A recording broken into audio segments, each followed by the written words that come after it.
आज हम बात करेंगे रिगार्डिंग IMNCI और एक इम्पोर्टेंट टॉपिक पीडियाट्रिक्स का।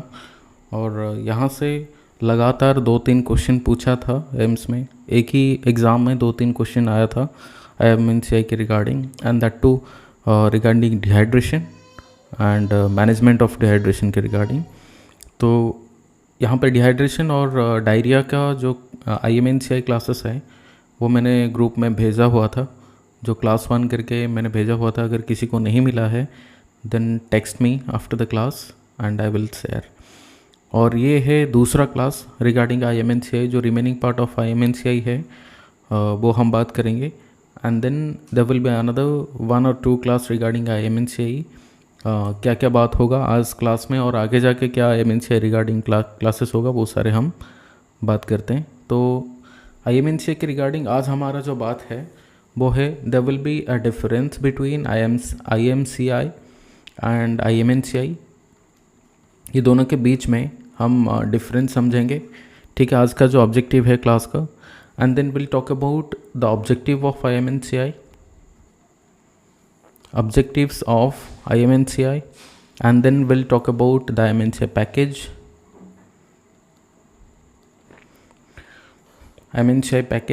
and we'll talk about the case management process,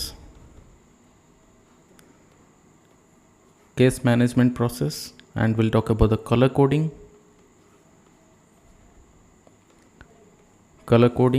and then we'll talk about number 6 important, the bacterial infection, management of bacterial infection among 0 to 2 months old the infants, and number 7 we'll talk about the management of jaundice, ठीक है, वो भी 0 to 2 months old का जो बच्चे का है।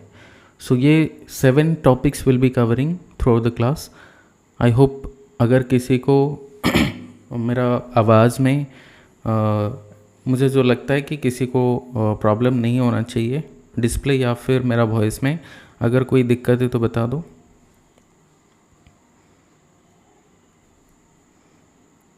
No sir, ठीक है। ठीक है, चलो तो शुरू करते हैं। पहले समझ लेते हैं what do mean by IMNCI। IMNCI का फुल फॉर्म एग्जाम में क्वेश्चन पूछता है, ठीक है, तो बता दो क्या फुल फॉर्म है। I stands for integrated management of neonate and children. हाँ, integrated. I stands for integrated, M मतलब management, integrated management of, N stands for neonatal, and C stands for childhood illness. Very good. अभी ये how it is different from IMNCI। IMCI मतलब क्या? IMCI का मतलब क्या हुआ? Integrated management of childhood illness, ठीक है। IMCI का फुल फॉर्म है integrated, M stands for management of, C stands for childhood, and I stands for illness। यहाँ पे क्या डिफरेंस हुआ? अगर हम सिंपल अगर डिफरेंस देखें फ्रॉम द मतलब ये IMNCI और IMCI के बीच में अगर सिंपल डिफरेंस देखें, इसको एलाबोरेट करने के बाद then we can say the neonatal management is not there in IMCI। IMCI के अंदर टिपिकली न्यूनेटल का जो मैनेजमेंट है वो मिसिंग है, राइट। यहाँ पे integrated management of childhood illness लिखा है, यहाँ पे न्यूनेट का कोई बात नहीं हुआ IMCI के अंदर। तो IMNCI में ये बात रखा गया कि इसमें बेस्ट चाइल्ड का नहीं बल्कि न्यूनेट का भी मैनेजमेंट होना चाहिए। तो ये IMNCI इसको अपडेट करके इसको थोड़ा मॉडिफाई करके IMNCI बनाया गया। अभी क्वेश्चन आता है कि IMNCI और IMNCI ये दोनों कौन लॉन्च किया था और कैसे ये IMNCI को हमारा इंडिया में अडॉप्ट किया गया, ठीक है। सो IMCI basically was launched by WHO and UNICEF, ठीक है। यूनिसेफ और WHO दोनों मिलके IMCI को लॉन्च किए थे, ठीक है। Was developed and launched by the WHO and UNICEF, इसलिए मैंने पहले से ही ये दोनों का लोगो रखा है यहाँ पे। IMNCI का यूनिसेफ और WHO दोनों मिलके ये IMCI को लॉन्च किया था, नॉट IMNCI, ये इंडिया के लिए है, ठीक है। सो IMCI हर जगह पे लागू करने के लिए ये बोल दिया, लेकिन इंडिया में ये फैसला किया गया कि बस हम चाइल्डहुड को नहीं, नियोनेट के लिए भी इसमें कुछ मैनेजमेंट के लिए गाइडलाइंस रखेंगे और कुछ मॉडिफाई किया गया, और IMCI को चेंज करके इंडिया ने क्या कर दिया, IMNCI कर दिया। सो यहाँ पे ये बोल सकते हैं कि IMCI WHO और यूनिसेफ ने बना के ये लॉन्च किया, लेकिन ये IMNCI को इंडिया ने मॉडिफाई करके क्या किया, लॉन्च किया सिर्फ इंडिया के लिए, ठीक है ना। तो क्या मॉडिफिकेशंस था वो हम बात करेंगे। तो ये बोल सकते हैं IMNCI is the Indian version of IMCI, ठीक है ना, समझ रहे हो क्या? IMNCI sir. Is the Indian version of IMCI। सो यहाँ पे IMCI एंड IMNCI दोनों के बीच में क्या डिफरेंस हुआ हमें पता है, ठीक है ना। एक तो न्यूनेट का जो मतलब न्यूनेट के लिए जो मैनेजमेंट इंक्लूडेड है नहीं, वो है IMCI, ठीक है ना। Integrated management of childhood illness, it was developed by and launched by WHO and UNICEF, ठीक है, समझ में आ रहा है क्या? Was developed and launched by WHO and UNICEF, ये दोनों ने मिलके इसको लॉन्च किया था, and this was launch for world wide, मतलब वर्ल्ड वाइड के लिए, हर कंट्री के लिए इन्होंने बना के छोड़ दिया। लेकिन इंडिया ने ये सोचा कि हमें इसमें थोड़ा सा मॉडिफिकेशन चाहिए, ठीक है। So the Indian adaptation, IMNCI is Indian adaptation of IMCI। IMCI को मॉडिफाई करके इन्होंने क्या कर दिया, IMNCI बना दिया। हाउ इट इज़ डिफरेंट, ये कैसे डिफरेंट रहा, डिफरेंस क्या है बताओ इसमें? एक डिफरेंस है, मैंने क्या बोला, द न्यूनेटल मैनेजमेंट इसमें ऐड किया गया, हाँ या ना बोलो, इंक्लूड्स मैनेजमेंट ऑफ, जल्दी बताओ, मैनेजमेंट ऑफ न्यूनेट, हाँ या ना। न्यूनेटल मैनेजमेंट को इसमें इनकॉर्पोरेट किया गया, इंक्लूड किया गया, हाँ या ना बोलो। एंड इसमें कुछ ऐसे डिजीजेस हैं जैसे कि इम्यूनाइजेशन हुआ और डिजीजेस लाइक मलेरिया हुआ, एनीमिया हुआ, एंड कुछ वैक्सीनेशंस, जैसे मैंने बोला कि इम्यूनाइजेशन, वैक्सीनेशन और कुछ ऐसे डिजीजेस हुआ, तो वो सारे डिफरेंट होता है डिफरेंट कंट्री के लिए। तो इंडिया में इम्यूनाइजेशन और डिजीजेस जो स्पेसिफिकली टारगेट किया जाता है, जो स्पेसिफिकली ज़्यादा यहाँ पे क्या बोल सकते हैं प्रिवेलेंट है, वो सारे डिजीज़ के ऊपर फोकस रखा गया। और इंडियन सेटअप में जो ड्रग्स अवेलेबल है, जो मैनेजमेंट अवेलेबल है, वो USA में हो सकता है, वहाँ पे टेक्नोलॉजी ज़्यादा एडवांस हो, तो वहाँ पे ज़्यादा फैसिलिटीज़ मिलता हो। तो WHO ने क्या बनाया था, सारे वर्ल्ड के लिए बनाया था। लेकिन हो सकता है कुछ ऐसे कंट्रीज़ हो जहाँ पर वो गाइडलाइन के हिसाब से नहीं जा सकते, ठीक है ना। इंडिया ने क्या किया, वो गाइडलाइन को चेंज किया, ठीक है, और अपना फिजिबिलिटी के हिसाब से, इंडिया के हिसाब से उन्होंने गाइडलाइन को चेंज किया, ठीक है ना। तो नेशनल गाइडलाइन को इसमें क्या किया गया, इनकॉर्पोरेट किया गया, इंक्लूड किया गया। तो IMNCI के अंदर क्या हुआ, which is different than IMCI, is incorporation मतलब इंक्लूड करना, इनकॉर्पोरेशन ऑफ नेशनल गाइडलाइंस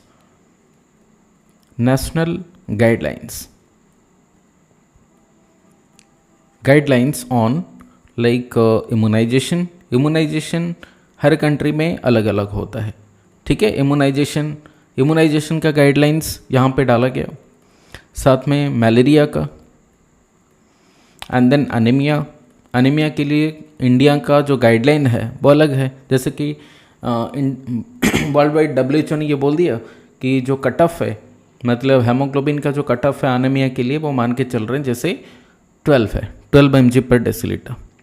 लेकिन इंडियन सेटअप में वो 12 mg/dL is not feasible for pregnant women.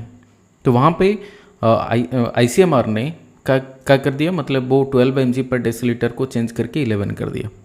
तो ये जो डिफरेंस होता है वो WHO का गाइडलाइन के हिसाब से और इंडियन गाइडलाइन के हिसाब से वो अलग अलग होते हैं। सो यहाँ पे IMNCI में कुछ चेंजेस किया गया गाइडलाइन में जो इंडिया के हिसाब से सही होगा, ठीक है। सो विटामिन ए सप्लीमेंटेशन, ये सारे जो होते हैं सप्लीमेंटेशन, ये सारे इंडियन सेटअप का गाइडलाइन के हिसाब से बनाया गया IMNCI के अंदर, ठीक है। जो IMCI था वो WHO यूनिसेफ बनाया और इसको थोड़ा सा चेंज करके IMNCI बनाया गया जो कि इंडियन सेटअप के लिए सही रहेगा।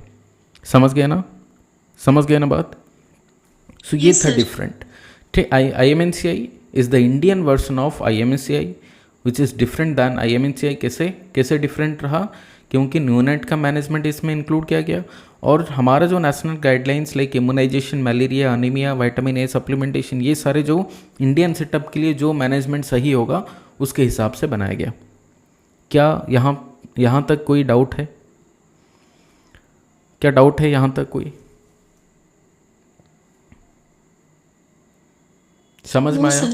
चलो आगे बढ़ रहे हैं। So next will talk about IMNCI का क्या गोल है, IMNCI क्यों इंडिया में लॉन्च किया गया, ठीक है। तो पहला वाला गोल है जो न्यूनेट होते हैं, जो बच्चे होते हैं, उनका मोर्टालिटी को कम करना चाहिए।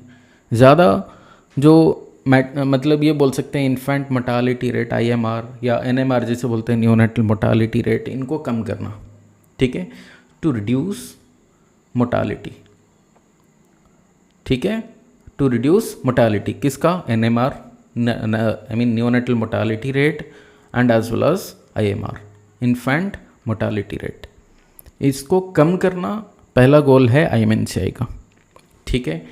Then the second goal of IMNCI, IMNCI का जो सेकेंड गोल है वो क्या, बच्चों को ज़्यादा डिजीज़ ना हो, ठीक है। सो इसमें डिजीज़ ना होने के लिए जो प्रिकॉशंस हैं वो IMNCI में अडॉप्ट किया गया। सो यहाँ पे बोल सकते हैं to decrease the frequency and severity of illness and disability, ठीक है। And number third goal of this IMNCI is to improve the growth and development,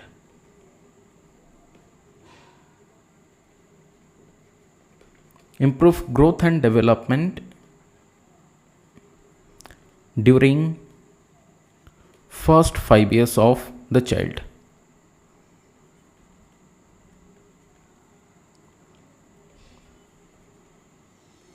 बच्चे का पहला 5 साल के अंदर ग्रोथ एंड डेवलपमेंट ठीक से होना चाहिए, तो ये होगा IMNCI का गोल। क्या यहाँ तक समझ में आया? गोल समझ में आया? IMNCI को क्यों लॉन्च किया गया? चलो, so now let's talk about the packages of IMNCI package. So there are 2 different packages actually.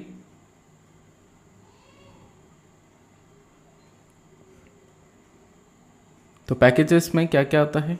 तो पहला वाला पैकेज है the management for the child between the age of 0 to 2 months, and दूसरा 2 महीने से 2 महीने से 5 साल तक के लिए मैनेजमेंट, एक दूसरा पैकेज है। तो पैकेज यहाँ पे 2 है। क्या पहला वाला पैकेज है management from 0 to 2 months old child, या फिर इन्फेंट बोल सकते हो, and management of the infant and child from 2 months to 5 years, ठीक है। तो 0 to 2 months के लिए जो बोला जाता है पैकेज, उसे बोला जाता है care of newborn and young infant, से बोला जाता है care of newborn and young infant, ठीक है। एंड 2 months to 5 year इसे बोला जाता है care of infants and child, care of infants and the child, ठीक है। सो पैकेजेस में 2 आता है, एक है 0 to 2 months के बीच में जो बच्चे हैं उनका मैनेजमेंट कैसा होगा, और दूसरा पैकेज बोलता है कि 2 महीने से 5 साल के अंदर जो बच्चे हैं उनका मैनेजमेंट कैसा होगा, ठीक है। तो ये पैकेजेस को मतलब ये मैनेजमेंट को इम्प्लीमेंट करने के लिए 6 स्टेप को आइडेंटिफाई किया गया, 6 स्टेप्स को फॉलो किया जाता है। ठीक है, तो पहला वाला स्टेप को हम बोलते हैं असेसमेंट। पहले बच्चे का हम असेसमेंट करेंगे कि बच्चे को क्या प्रॉब्लम है। तो सेकेंड स्टेप को हम बोलते हैं क्लासीफाई। क्लासीफाई मतलब क्लासीफाई करना बेस्ड ऑन द सीवियरिटी, कि बच्चे का जो सीवियरिटी है वो कैसा है, क्या वो बच्चा नॉर्मल है या मॉडरेटली सीवियर मतलब मॉडरेटली अनहेल्दी है या सीवियरली कुछ इलनेस है, सीवियर इलनेस है। मतलब आगे जाके मैं बताऊंगा क्लासीफाई कैसे कलर कोडिंग के हिसाब से किया जाता है। बेसिकली कलर कोडिंग 3 है इसमें, green, yellow and pink colour का।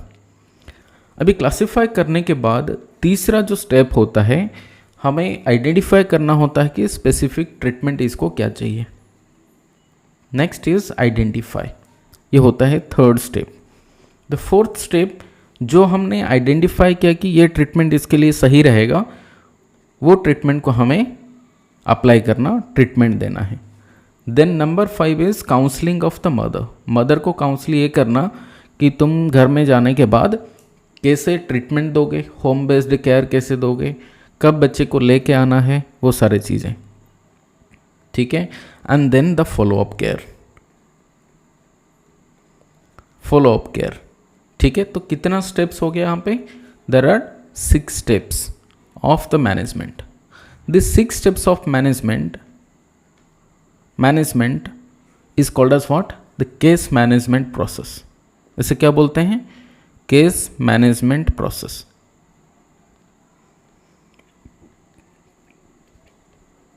Case management process, case management process का मतलब क्या हुआ? केस मतलब कोई केस या पेशेंट है, उसको मैनेजमेंट करने का तरीका क्या है। ठीक है, उसे बोलते हैं केस मैनेजमेंट प्रोसेस। जैसे कि कोई बच्चा आया, बच्चे का पहले हमें असेसमेंट करना, क्या प्रॉब्लम है, उसके हिसाब से हमें क्लासीफाई करना कि सीवियरिटी कितना है। उसके बाद हमें ट्रीटमेंट को आइडेंटिफाई करना है कि कौन सा ट्रीटमेंट देंगे। ठीक है, और उसके बाद आइडेंटिफाई कर दिए, हमने आइडेंटिफाई किया कि सिलेक्ट किया कि ये ट्रीटमेंट देना है। उसके बाद हमने ट्रीटमेंट देना और नेक्स्ट काउंसलिंग करेंगे मदर को या केयर गिवर को, जाके घर में कैसे केयर देना है, and then follow up care. ठीक है, so this are the steps of the management called as what? The case management process. Now let's talk about elaborately on the case management process. ठीक है,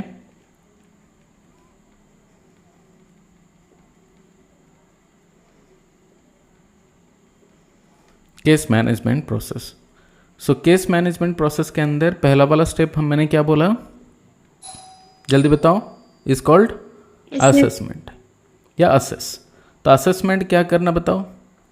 assessment क्या करना है यहाँ पे? Assessment of the general danger science. ठीक है, assessment of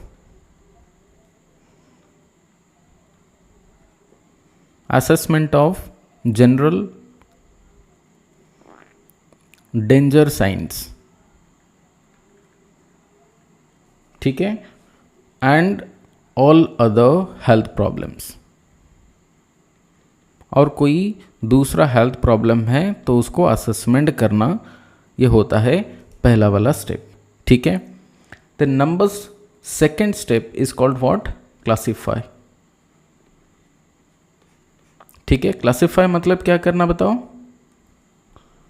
classify मतलब क्या?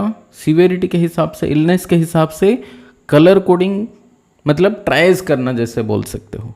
ठीक है ना, कलर कोडिंग मतलब क्या? जो ग्रीन कलर का, येलो कलर का, पिंक कलर का जोन होता है। ग्रीन मतलब क्या? जहाँ पर बच्चे को कोई दिक्कत नहीं, घर में हम केयर दे सकते हैं। येलो मतलब क्या? जहाँ पर ओपीडी बेस्ड केयर हो सकता है। पिंक मतलब अर्जेंटली सीवियर कंडीशन है जहाँ पर हमें रेफर करना है। तो ये क्लासीफाई करना होता है कि बच्चे को घर भेज देंगे या ओपीडी में उसको केयर दे सकते हैं या फिर रेफरल चाहिए, उतना सीवियर है तो ये क्लासीफाई करना, that is called triage, colour coded triage system. ठीक है ना, सो यहाँ पे the child's illness will be classified based on the colour coded triage system. ठीक है, यहाँ पे क्या बोल सकते हैं? The child's illness classified or illness classified और कैटेगराइज्ड बोल सकते हो, categorised based on colour coding triage system. ठीक है। Then number third step of the case management process is called identify. Identify का मतलब क्या हुआ? आइडेंटिफाई मतलब आइडेंटिफिकेशन ऑफ, यहाँ पे हमने चूज कर दिया कि घर में केयर बच्चे को दे सकते हैं या ओपीडी में दे सकते हैं या फिर उसको रेफरल चाहिए, उस हिसाब से हम ट्रीटमेंट देंगे। ठीक है ना।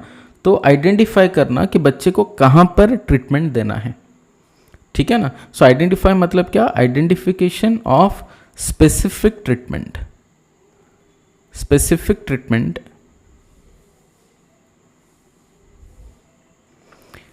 needed for the child, needed for the child।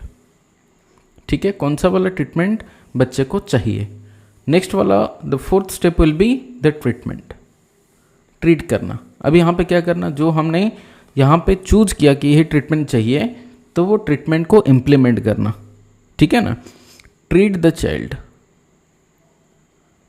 ठीक है ना। यहाँ पे treat the child with selected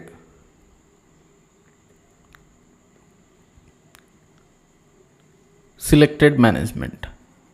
ठीक है ना, जो सिलेक्ट किए हो मैनेजमेंट वो देकर ट्रीट करना बच्चे को। नंबर 5 वाला क्या होता है? काउंसिल। काउंसिल मतलब क्या? मदर को काउंसलिंग करना या फिर केयर गिवर को काउंसलिंग करना। ठीक है, काउंसलिंग ऑफ द मदर और द केयर गिवर। किसके रिगार्डिंग? Regarding home management. ठीक है ना, रिगार्डिंग द चाइल्ड्स कंडीशन। ठीक है ना, एंड डेंजर साइंस एक्सेट्रा। बहुत सारे चीज़ें हम मदर को काउंसिल कर सकते हैं। Then number 6 is follow up and care. Follow up and care, यहाँ पे क्या होता है? बच्चे को हमने घर भेज दिया, वापस हमें मदर को बताना है कब वापस आओगे, क्या क्या डेंजर साइंस है, अगर ये साइंस हुआ तो वापस इमीडिएटली आना है, वो सारी चीज़ें। और फॉलोअप के बाद मान के चल रहे हैं हमने घर भेजा था 5 दिन का ट्रीटमेंट करके कि तुम्हें ये ओरली या एंटीबायोटिक्स लेना है 5 दिन के लिए, 7 दिन के लिए, जो भी है। उसके बाद हमें आके मिलना। तो यहाँ पे आने के बाद फिर और कोई ट्रीटमेंट चलेगा या फिर क्या होगा, वो सारे फॉलोअप केयर में आता है। समझ में आ रहा है क्या? यस समझ में आ सर। रहा है क्या? सो क्या क्या हुआ केस मैनेजमेंट प्रोसेस के अंदर? What are the steps? ये एग्जाम में क्वेश्चन पूछेगा कि कौन सा है जो कि केस मैनेजमेंट प्रोसेस का एक स्टेप है नहीं। तो पहला वाला क्या आ रहा है बताओ? असेस। असेसमेंट। देन नंबर 2 जल्दी बताओ? क्लासिफाई। क्लासिफाई। ठीक है। नंबर 3 स्टेप आइडेंटिफिकेशन, आइडेंटिफाई करना। Very good. And then treatment, treatment देना। ठीक है, ट्रीटमेंट देना। Number 5 counselling, counsel. काउंसिल करना। And number 6 is your follow follow up up. Care. Very good, follow up care. ठीक है ना। So this are 6 steps of management as per the IMNCI। इसे क्या बोल रहे हैं हम लोग? This is called case management process. क्या बोल रहे हैं उसको? Case management process. Management process. ठीक है ना। तो इसमें क्या क्या स्टेप्स आते हैं? 6 स्टेप्स आते हैं और हमें पता है।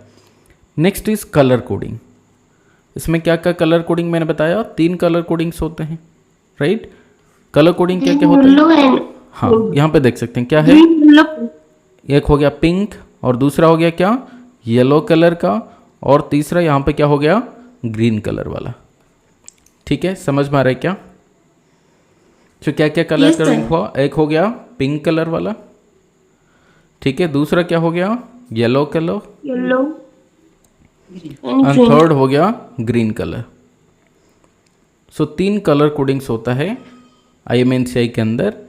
तो हर एक कलर कोडिंग का मीनिंग क्या है वो समझ लेना है। सो ग्रीन कलर मतलब बच्चा सेफ है, कोई प्रॉब्लम नहीं। यहाँ पे घर में जाके बच्चा, मदर को हम समझा देंगे, काउंसिल करेंगे, तो ये चीज़ें चाहिए बच्चे को, और घर में जाके मदर क्या करेगा? बच्चे को ट्रीटमेंट करेगा। तो होम मैनेजमेंट यहाँ पे बोल सकते हैं, होम मैनेजमेंट। सो ग्रीन मतलब बढ़िया, कोई प्रॉब्लम नहीं, उतना दिक्कत है नहीं, घर में जाके बच्चे का मैनेजमेंट हो सकता है। येलो मतलब क्या? येलो मतलब है ट्रीटमेंट हम ओपीडी में कर सकते हैं, आउट पेशेंट हेल्थ फैसिलिटी में कर सकते हैं। मतलब बच्चे को यहाँ पे एडमिशन लेने का कोई ज़रूरत है नहीं, सिंपल अगर बोलें, ठीक है ना। सो treatment out patient health facility, out patient health facility, ठीक है। एंड पिंक का मतलब क्या है? इसका मतलब है अर्जेंट रेफरल चाहिए बच्चे को टू द हायर सेंटर, ठीक है। बच्चे को क्या चाहिए? अर्जेंट रेफरल चाहिए, जहां पर बच्चे को कुछ एडवांस्ड मैनेजमेंट चाहिए। समझ गए बात? सो ये कलर कोडिंग इंपॉर्टेंट है, एग्जाम में तुम्हें ये कलर कोडिंग से क्वेश्चन पूछ सकता है। समझ में आया यहाँ तक? बता दो। Yes, फिर sir. हम आगे पढ़ेंगे regarding the management of the bacterial infection among the children between the age of 0 to 2 months। मतलब 0 to 2 months के बीच में जो बच्चे हैं उनका बैक्टीरियल इन्फेक्शन को कैसे मैनेजमेंट किया जाता है as per the IMNCI guideline, ठीक है ना। तो यहाँ पे हम जो पढ़ेंगे वो है क्या? एज अप टू 2 months, 2 महीने के अंदर जो बच्चे हैं उनका बैक्टीरियल इन्फेक्शन को हमें कैसे मैनेज करना है, कैसे ट्रीट करना है, ठीक है। सो यहाँ पे क्या बोला? Assess and classify the sick young infant age up to 2 months। Heading ये लिखा है गाइडलाइन के अंदर। तो असेसमेंट के लिए हमें क्या क्या टूल्स मिला है? हमें मिला है टूल्स, पहला वाला वो है आस्क। आस्क मतलब क्वेश्चन पूछना। किसको पूछना? इन्फॉर्मेंट को। यहाँ पे तो 2 महीने का बच्चा है, वो तो नहीं बोल पाएगा। जो लेके आया है बच्चे को उससे हमें क्वेश्चन पूछना है। हो सकता है मदर हो, फादर हो, ग्रैंड मदर, फादर जो भी है उनको पूछना है। उसके बाद क्या? लुक मतलब देखना है बच्चे को, लिसन एंड फील। तो असेसमेंट के लिए क्या क्या हमारे पास टूल है? पहला वाला जो हमने पढ़े हैं ना, वो पहला स्टेप क्या होता है असेसमेंट का? असेस करना। तो असेस जो पहला वाला स्टेप हमने पढ़े हैं, तो असेसमेंट के लिए क्या क्या टूल्स हमारे पास है? The tools for assessment, number 1 is ask, question पूछ के हमें हिस्ट्री लेना, ठीक है। नंबर 2 क्या? जल्दी बताओ, आस्क के बाद जल्दी बताओ। लुक, ठीक है, लिसन एंड फील। समझ में आया? So this are the tools. हमें ये टूल्स को यूज करना है, इनको यूज करना, क्वेश्चन पूछना है, देखना है बच्चे को सुनना है, मतलब हो सकता है स्टेथो से हो, डायरेक्टली सुन सकते हैं, फील करना, ठीक है ना। तो ये फील मतलब टच करके कोई टेम्परेचर है क्या, पल्स को देख सकते हैं, ठीक है ना। तो ये ask, look, listen and feel. So this are the techniques that you have to use for assessment of the baby. समझ में आया? समझ में आया? Yes, sir. Very good. आगे बढ़ रहे हैं, यहाँ पे बात करेंगे रिगार्डिंग बैक्टीरियल इन्फेक्शन में हमें क्या क्या क्वेश्चंस पूछना है। Check for possible serious bacterial infection, उसके लिए क्या क्या क्वेश्चंस हमें पूछना है, ठीक है। तो आस्क, उसके बाद देखेंगे लुक, लिसन एंड फील। तो पहला वाला जो क्वेश्चन है, पूछना क्या है? आस्क। आस्क मतलब क्या? Is the infant having difficulty in feeding. हमें मदर को पूछना है, क्या बच्चे को खाने में कोई दिक्कत है क्या, मतलब वो सही ढंग से खा रहा है या नहीं। हो सकता है ब्रेस्ट फीडिंग हो या बॉटल फीडिंग। बॉटल फीडिंग तो बेसिकली हम रेकमेंड नहीं करेंगे, बट एनीवे बच्चा खा रहा है या नहीं खा रहा, ठीक है। Has the infant had convulsions. तो 2 क्वेश्चन यहाँ पे बैक्टीरियल इन्फेक्शन के लिए पूछना है। क्या फीडिंग में कोई दिक्कत है या बच्चे को कोई कन्वल्शंस हुआ है। समझ में आया? 2 क्वेश्चन पूछना है। और क्या? और जो नेक्स्ट टूल है हमारे पास, लुक, लिसन एंड फील, तो इसको अप्लाई करना फिर। तो पहले क्या कर रहे हैं? Count the breaths in 1 minute। 1 minute तक हम ब्रीथ काउंट करेंगे। ब्रीदिंग रेस्पिरेटरी रेट कितना है। Repeat the count if, repeat the count. याद रखना, अगर हमें ये मिला 60 या उससे ऊपर ब्रीदिंग का रेट मिला 1 मिनट में, तो फिर दोबारा हम काउंट करेंगे। समझ में आ रहा है मैंने क्या बोला? मैं ये बोल रहा हूँ कि पहले क्वेश्चन हमने कर दिया कि कोई फीडिंग का डिफ़िकल्टी है क्या, बच्चे को कोई कन्वल्शन है क्या। अच्छा पहले मुझे बता दो, क्या ये लेटर्स दिख रहा है तुम्हें? क्या विजिबल है लेटर्स? सर जूम करने पे दिख रहा है। अच्छा तो मैं जूम कर देता हूँ, अभी दिख रहा है? Yes sir. ठीक है अभी दिख रहा है। तो यस सर। अभी क्या मिला हमें? पहले क्या क्वेश्चन पूछना, is the infant having difficulty in feeding, मतलब बच्चे को क्या कोई दिक्कत है क्या, फीडिंग में कोई दिक्कत है क्या। Has the infant had convulsions, क्या बच्चे को कोई कन्वल्शंस हुआ है, ये हमने क्वेश्चन पूछा। हो सकता है हाँ या ना में आंसर हमें मिले। ठीक है। एंड दूसरा यहाँ पे जो हम टूल यूज करते हैं वो क्या, लुक लिसन एंड फील। तो हमें क्या देखना और क्या सुनना और क्या फील करना है। ठीक है। तो पहले हम क्या कर रहे हैं, यहाँ पे ब्रीद का काउंट देखना है ना, ये चेस्ट राइज हो रहा है या नहीं। ठीक है ना, तो कितने बार राइज हो रहा है उसके हिसाब से हम ब्रीद का रेट जो है काउंट करेंगे। तो एक फुल मिनट के लिए हर बार एक याद रखना, जब भी हम कोई न्यूबॉर्न का ब्रीदिंग रेट को हम काउंट कर रहे हैं, रेस्पिरेटरी रेट को काउंट कर रहे हैं, तो एक फुल मिनट के लिए काउंट करना। अडल्ट वाला केस में हम 30 सेकेंड्स के लिए करके डबल कर देते हैं, लेकिन न्यूनेट वाला केस में क्या होता है ना, वो पहला वाला 30 मिनट मान के चलो वो स्लोली लेगा या बीच बीच में स्लो लेता है और फिर रैपिड डिले लेगा, मतलब एक रेगुलर पैटर्न होगा नहीं रेस्पिरेटरी रेट का। इसलिए हमें एक फुल मिनट के लिए काउंट करना है। अगर हमें मिला 60 या उससे ऊपर तो फिर हम दोबारा काउंट करेंगे। ठीक है। सो नॉर्मल रेस्पिरेटरी रेट जो है ना, रेस्पिरेटरी रेट नॉर्मल वाला केस अगर बात करें न्यूबॉर्न वाला केस में, तो 40 to 60 होता है नॉर्मल। हाँ या ना बोलो, 40 to 60 breaths per minute is normal. समझ में आ रहा है क्या? अगर 60 से ऊपर गया तो हम क्या बोलेंगे, मोर देन 60 मतलब टैकिपनिया। हाँ या ना बोलो, समझ में आ रहा है क्या? सो अगर हमने क्या देखा, ब्रीथ का रेट कैलकुलेट किया, अगर 60 से ऊपर आया तो दोबारा हम काउंट करेंगे, लेकिन याद रखना for full minute, 1 full minute के लिए हम काउंट करेंगे। समझ में आया? 1 फुल मिनट, आधा मतलब 30 सेकंड के लिए कैलकुलेट करके डबल कर देना, ये गलत है, ऐसा नहीं करना चाहिए। समझ गए क्या? जब हम ये रेस्पिरेटरी रेट को कैलकुलेट करते हैं, काउंट कर रहे हैं, तो उस टाइम के दौरान बच्चे क्या होना चाहिए, बच्चा काम होना चाहिए। अगर मान के चलो रो रहा है तो फिर रेस्पिरेटरी का जो रेट है वो बदल जाएगा। ठीक है ना, तो रोने के टाइम वो बदल जाता है, तो respiratory rate will be inaccurate.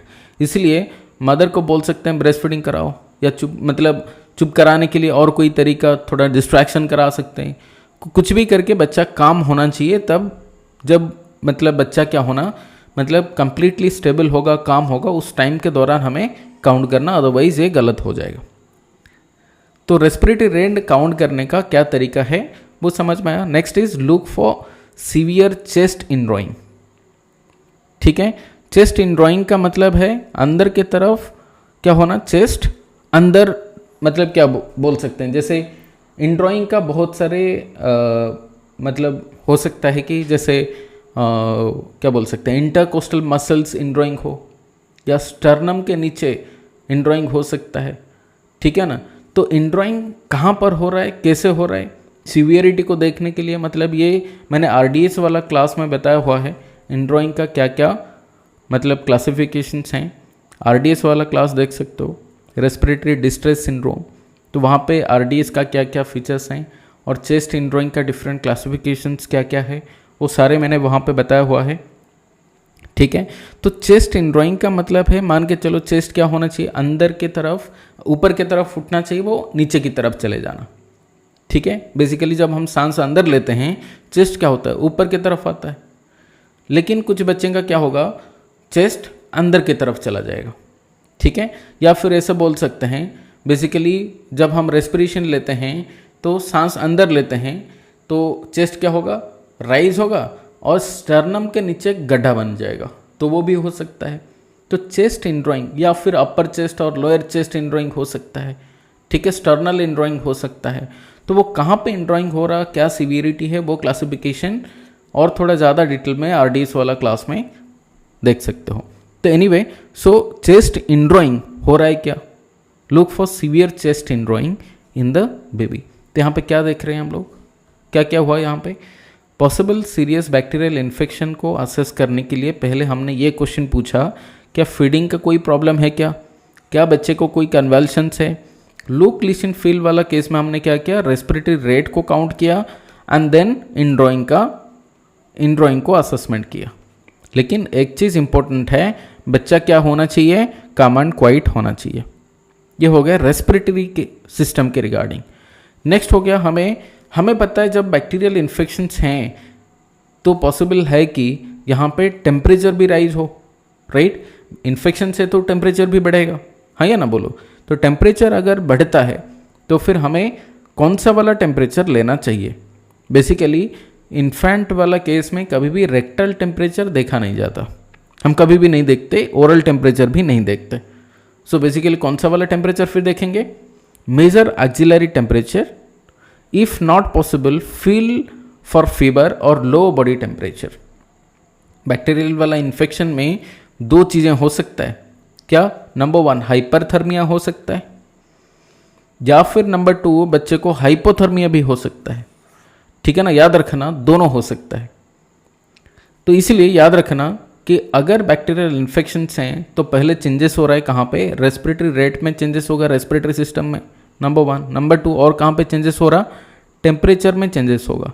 तो टेम्परेचर के लिए कहाँ पर हम मेजरमेंट करेंगे? Will measure the axillary temperature. कहाँ पे मेजर कर रहे हैं? Axillary temperature. कहाँ पे नहीं देखना चाहिए? रेक्टल टेम्परेचर नहीं देखना चाहिए। बार बार रेक्टल टेम्परेचर चेक करोगे तो एनल स्फिंक्टर क्या हो जाएगा? डैमेज हो जाएगा बच्चे का, इसलिए देखना नहीं चाहिए।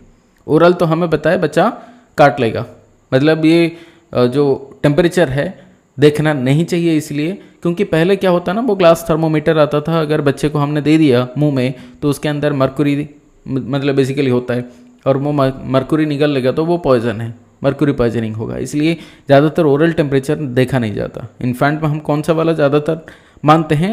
Axillary temperature. ठीक है, समझ में आ रहा है क्या? Yes sir. चलो, so next is look at the young infants movement. If the infant is sleeping ask the mother to wake him और हर। तो यहाँ पे क्या देख रहे हैं? पहला वाला क्या देख रहे हैं? रेस्पिरेटरी रेट देख लिया, टेम्परेचर देख लिया। तीसरा हम यहाँ पे देख रहे हैं बच्चे का मूवमेंट, मतलब यहाँ पे देखना चाहते हैं क्या बच्चे को कोई लेथर्जी का प्रॉब्लम है या कन्वल्शन का कोई प्रॉब्लम है क्या? ठीक है ना। Look at the young infants movement. If infant is sleeping ask the mother to wake him और हर। अगर बच्चा सो रहा है देन उठाने के लिए मदर को बोलेंगे। Does the infant move on his और हर ओन, मतलब खुद वो हिलता डुलता है या नहीं, मूवमेंट कर रहा है या नहीं, खुद व खुद। Does the infant move only when the stimulated but then stops. जब हम बच्चे को, मतलब पहला वाला आ रहा है कि वो खुद एक्टिव मूवमेंट कर रहा, दूसरा में क्या, जब हम स्टिमुलेशन देते हैं तब मूवमेंट कर रहा। थर्ड वाला पॉइंट ये बोल रहा है क्या, does the infant not move at all, क्या बच्चा बिल्कुल भी मूवमेंट नहीं कर रहा। तो तीन यहाँ पे मूवमेंट के रिगार्डिंग तीन चीज़ बोल रहे हैं, मतलब देख रहे हैं। एक है क्या एक्टिव मूवमेंट है, दूसरा क्या बच्चे को स्टिमुलेशन देने के टाइम बस उतना मूवमेंट हो रहा, थर्ड कि बच्चे का बिल्कुल मूवमेंट नहीं हो रहा। तो ये तीन चीज़ हमें आइडेंटिफाई करना। Then will look at the umbilicus. ठीक है ना, लुक एट द अम्बिलिकस। क्यों अम्बिलिकस देखना चाहिए? क्योंकि रिसेंटली बच्चे को तो 7-8 दिन लग जाता है अम्बिलिकस मतलब ड्राई होके मतलब निकलने के लिए। अभी umbilicus is the only source जहाँ पर बैक्टीरियल इन्फेक्शन होने का पॉसिबिलिटी ज़्यादा है, क्योंकि वो ओपन है। तो इसीलिए अम्बिलिकस को हमें देखना चाहिए, क्या वो रेड है या फिर वहाँ से कोई पस ड्रेनेज हो रहा है क्या। ठीक है ना। तो बच्चे का जो न्यूबॉर्न है तो ज़्यादा इन्फेक्टेड कौन सा वाला जगह होगा, क्योंकि अम्बिलिकस खुला है, ओपन है, तो वो जगह पे हो सकता है कि रेड हो या फिर वहाँ से कोई पस निकल रहा हो। तो इसलिए अम्बिलिकस को देखना चाहिए। और नेक्स्ट इज स्किन पोस्ट्यूल्स। स्किन में कोई पोस्ट्यूल्स है क्या, मतलब ब्लिस्टर जैसा होना और उसमें पस फिल होना, दैट इज कॉल्ड पोस्ट्यूल्स। ठीक है ना। स्किन के ऊपर क्या होना, ऐसे ब्लिस्टर जैसा होना और उसके अंदर क्या होना, पस होना, तो उसे क्या बोलेंगे, पोस्ट्यूल्स बोलेंगे। सो लुक फॉर स्किन पोस्चल्स, इसका मतलब वहाँ पे भी कोई बैक्टीरियल इन्फेक्शन हैं स्किन के ऊपर। तो हम क्या क्या देख रहे हैं यहाँ पे, क्या क्या देख रहे हैं बताओ। पहले असेसमेंट के लिए हमने क्या देख लिया बताओ, असेसमेंट के लिए क्या क्या असेसमेंट किया, पहला वाला बताओ, पहला वाला असेसमेंट फॉर जल्दी बताओ। एक तो फीडिंग प्रॉब्लम नहीं, असेसमेंट फॉर फीडिंग, हम असेसमेंट क्वेश्चन पूछ लिए, आस्क, है या ना, क्वेश्चन क्या पूछेंगे, क्या कोई फीडिंग प्रॉब्लम है क्या, है या ना। नंबर 2, कन्वल्जन हो yes very good, regarding convulsion, regarding convulsion, कोई कन्वल्शन है क्या, ये 2 चीज हमने पूछ लिया। Then look, listen and feel. तो लुक, लिसन एंड फील में क्या किया, क्या क्या बताओ। एक है रेस्पिरेटरी रेट काउंट करना, ठीक है ना। अगर मोर देन 60 आया तो हम क्या करेंगे, दोबारा चेक करेंगे फॉर सेकेंड टाइम, है या ना, बोलो समझ में आया या नहीं बता दो। तो और एक चीज याद रखना, फुल मिनट हमें चेक करना चाहिए, है या ना, बोलो फुल मिनट, पूरा 1 मिनट तक हमें चेक करना चाहिए, 30 सेकंड करके डबल हमें नहीं करना चाहिए। नंबर 2 रेस्पिरेटरी सिस्टम के लिए और क्या देख रहे हैं हम लोग, चेस्ट इन ड्राइंग, ठीक है। तो ये सारे इन्फेक्शन का सिम्टम्स हैं। तो रेस्पिरेटरी सिस्टम का गया, और दूसरा क्या देखेंगे, टेम्परेचर देखेंगे, ठीक है ना। कहां पर देख रहे हैं most commonly is axillary temperature, axillary temperature, ठीक है। और उसके बाद क्या देखेंगे, बच्चे का मूवमेंट, ठीक है ना। क्या क्या मूवमेंट का 3 चीज देख सकते हैं। पहले हो सकता है बच्चा एक्टिवली मूवमेंट कर रहा हो, है या ना, बोलो। हो सकता है बच्चा जब हम स्टिमुलेट ऑन स्टिमुलेशन, है या ना, स्टिमुलेशन के दौरान बस मूवमेंट कर रहा है और बाकी मतलब बंद कर देता है, there is no movement at all. तो 3 चीज यहां पे मूवमेंट का देख सकते हैं, ठीक है। उसके बाद कहां पर देखेंगे, अम्बिलिकल इन्फेक्शन, ठीक है ना, अम्बिलिकस, अम्बिलिकस में क्या देखेंगे, क्या वहां पे कोई रेडनेस है या फिर पस है, ठीक है ना। स्किन में क्या देखेंगे, पुस्टुल्स, इतना तो है बात, ठीक है ना। कहाँ देख रहे हैं, रेस्पिरेटरी सिस्टम, टेम्परेचर, मूवमेंट देख रहे हैं, अम्बिलिकस, स्किन, है ना, बोलो। तो यहाँ पे कन्वल्शन एंड फीडिंग प्रॉब्लम, ये दोनों न्यूरोलॉजिक फीचर्स बताएगा। हो सकता है कि न्यूरोलॉजिक फीचर्स ये बताएगा हमें कि कोई मेनिंजाइटिस का हो सकता है, मेनिंजाइटिस का इन्फेक्शन हो, है ना, बोलो समझ रहे हो क्या बात, समझ रहे हो क्या बात। तो इसलिए उसके बाद ये सारे फीचर असेसमेंट करने के बाद हम क्या करेंगे, now we are ready to classify. ये सब आंसर मिल जाएगा एक एक करके, जब हमें आंसर मिलेगा देन वी कैन क्लासीफाई, बच्चे को क्लासीफाई कर सकते हैं, क्या बच्चे को कोई डेंजर है या नहीं, बच्चे को कोई लोकल इन्फेक्शन है क्या, बच्चे को कोई निमोनिया है क्या, या फिर कोई सीवियर कंडीशन है क्या, वो हम क्लासीफाई कर सकते हैं। तो कैसे क्लासीफाई करेंगे, ठीक है। तो क्लासीफाई करने के लिए हमें पहले पिंक को देखना यहाँ पे, ठीक है। पहले एक देखेंगे सीवियर वाला कंडीशन, जहाँ पे रेफरल चाहिए बच्चे को, वहाँ पे देखने के बाद धीरे धीरे हम येलो जोन को देखेंगे, ग्रीन में देखेंगे, तो एक एक करके समझते हैं, ठीक है। तो पहले पिंक को समझते हैं। तो पिंक में क्या है, पॉसिबल सीरियस बैक्टीरियल इन्फेक्शन और वेरी सीवियर डिजीज, ये हो गया एक क्लासिफिकेशन।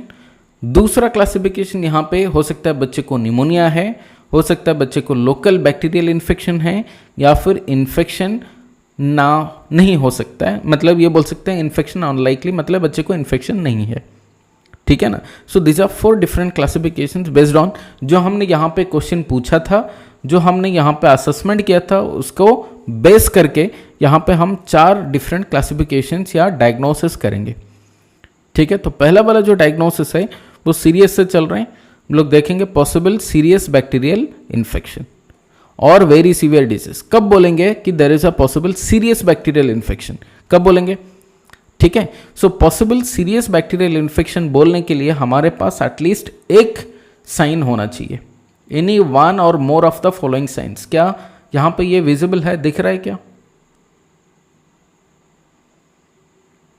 क्या दिख रहा है ये? हाँ, तो पहला वाला पॉइंट है यहाँ पे बेसिकली बोला गया है 7 पॉइंट्स, ठीक है ना, 7 पॉइंट्स यहाँ पे है।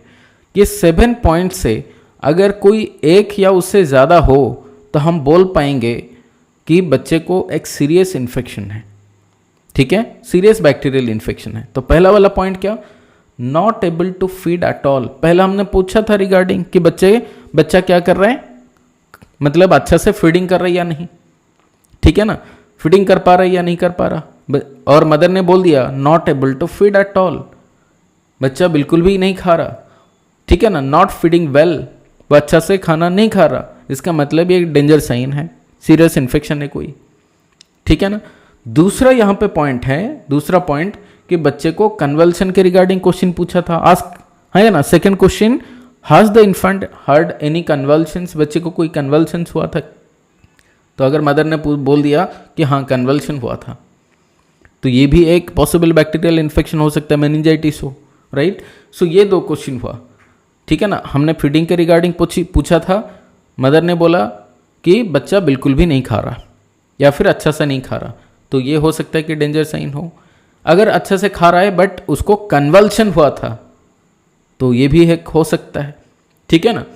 फास्ट ब्रीदिंग, बच्चे को ब्रीदिंग या फिर रेस्पिरेटरी रेट जो है 60 या उससे ज़्यादा है, ठीक है ना, समझ में आ रहा है क्या। फास्ट ब्रीदिंग है 60 या उससे ज़्यादा है, तो फिर और एक ये डेंजर साइन है, ठीक है ना। हमने क्या बोला था, काउंट द ब्रीथ्स, 1 मिनट के लिए काउंट करना रेस्पिरेटरी रेट को, अगर 60 से ज़्यादा है तो टैकिपनिया निमोनिया का पॉसिबिलिटी है। अगर सीवियर चेस्ट इनड्रॉइंग है, ये भी एक प्रॉब्लम है। हमने एक्सिलरी टेम्परेचर देखा था, अगर ये 37.5 डिग्री सेंटीग्रेड से ज़्यादा है, ठीक है, हमें बताया 36.5 to 37.5 is the normal temperature. अगर 37.5 से ज़्यादा है तो हम मान लेंगे कि ये फीवर है, बच्चे को टेम्परेचर ज़्यादा है, इन्फेक्शन का फीचर है, ठीक है ना, समझ में आ रहा है क्या।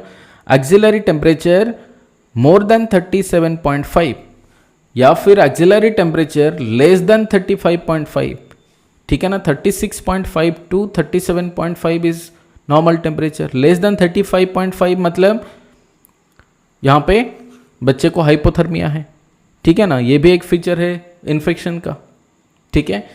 यहाँ पे नेक्स्ट वाला फीचर क्या है, मूवमेंट वनली व्हेन स्टिमुलेटेड और no movement at all. Active movement है तो बढ़िया, कोई प्रॉब्लम नहीं।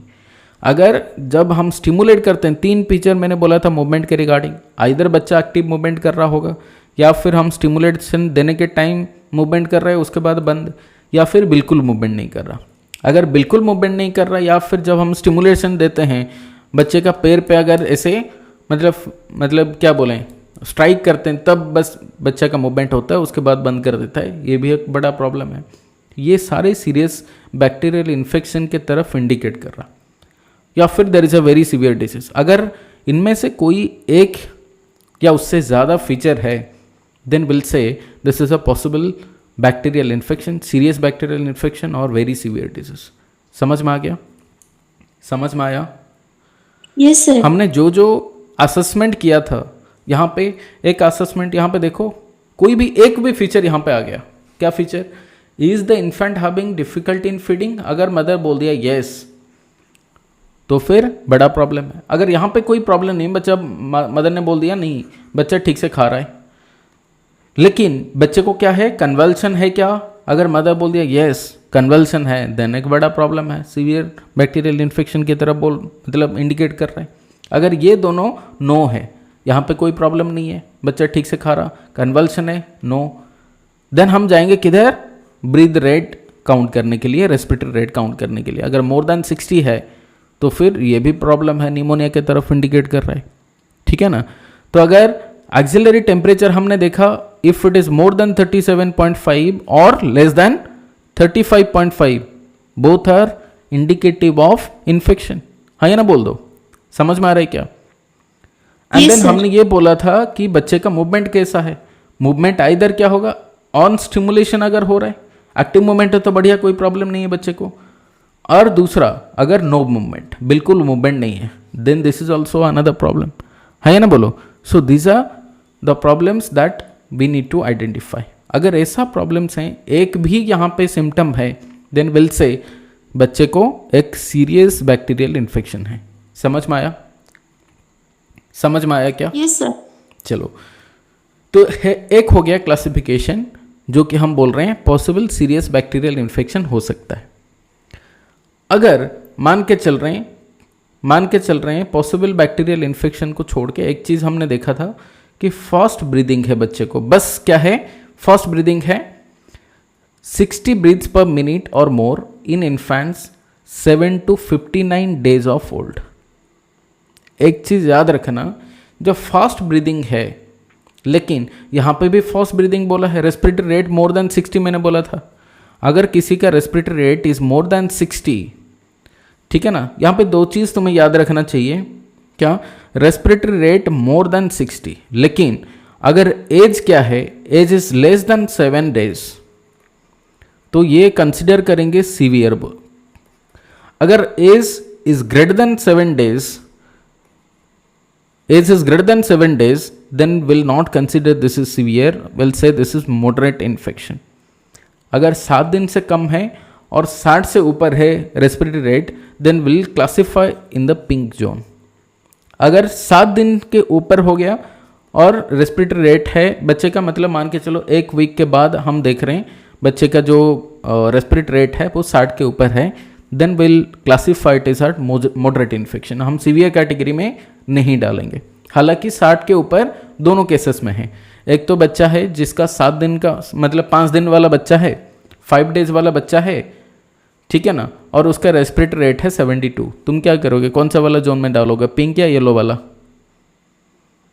पिंक।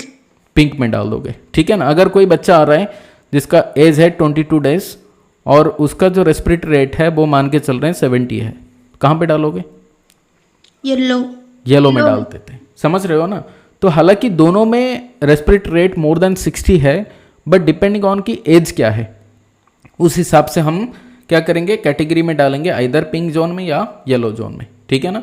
तो फास्ट ब्रीदिंग जो है, अगर बच्चे को है 60 ब्रीथ और मोर 60 और मोर than 60, but the infant has 7 to 15, infant is 7 to 59 days old, then we'll say this is moderate or this is a case of pneumonia। और कोई फीचर्स नहीं है, बस एक ही फीचर है बच्चे को, फास्ट ब्रीदिंग और एज है 7 to 59 डेज। तीसरा जो क्लासिफिकेशन यहाँ पे बता सकते हैं, जो कि बस लोकल बैक्टीरियल इन्फेक्शन के रिगार्डिंग इंडिकेट करेगा, वो है क्या, अम्बिलिकस से अगर रेड या ड्रेनिंग पस हो रहा या फिर स्किन पोस्चुल्स है। ये नहीं बोल रहा है कि पूरा बॉडी में ये इन्फेक्शन है, ये बोल रहा है कि अम्बिलिकस में अगर पस है तो इसका मतलब क्या, बस अम्बिलिकस एरिया में इन्फेक्शन होगा, पूरा बॉडी में थोड़ी ना है, ठीक है ना। स्किन पोस्चुल्स है, मतलब अगर स्किन के ऊपर है, 1-2 जगह पे है, तो फिर स्किन पोस्चुल को यहाँ पे क्या मानेंगे, this are local bacterial infections, ठीक है। अगर जो भी हमने क्वेश्चंस पूछा था, ये हर क्वेश्चन का आंसर नो है, या फिर यहाँ पे बच्चे का वो सारे नॉर्मल है, there is no signs of bacterial infection, then there is infection unlikely, इसमें कोई इन्फेक्शन है नहीं बच्चे को, तो मदर को बोल देंगे भाई तुम घर चले जाओ, वहाँ पे बच्चे को होम केयर जो देना है वो केयर दो, कोई प्रॉब्लम नहीं है। तो उस हिसाब से हम यहाँ पे आइदर ग्रीन जोन में डाल रहे हैं बच्चे को, या फिर येलो जोन में या पिंक जोन में डाल रहे हैं। कैटेगरी समझ में आया, कैसे बच्चे को हम क्लासिफाई कर रहे हैं, कौन सा वाला जोन में डालेंगे, क्या ये समझ में आया? पहले तो समझ में आया या फिर दोबारा बताने के लिए जाऊं? पिंक, येलो, ग्रीन जोन में कैसे डाल रहे हैं, समझ में आ रहा है क्या?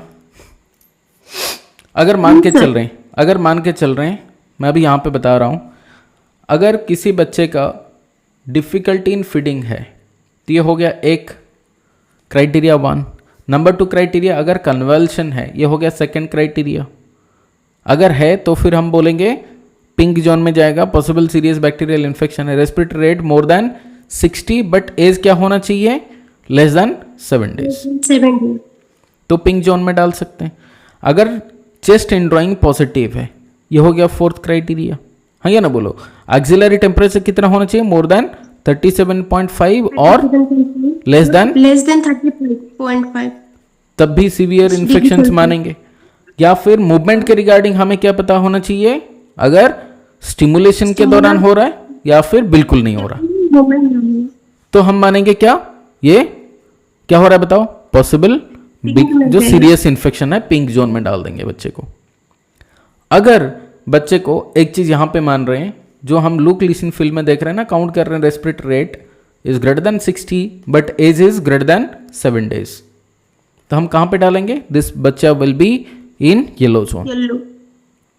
येलो जोन में डाल देंगे और बोलेंगे क्या, बस यही वाला सिम्टम है और कुछ है नहीं, तो बोल देंगे क्या, बच्चे को निमोनिया है। समझ गए ना, एक ही क्राइटेरिया बस।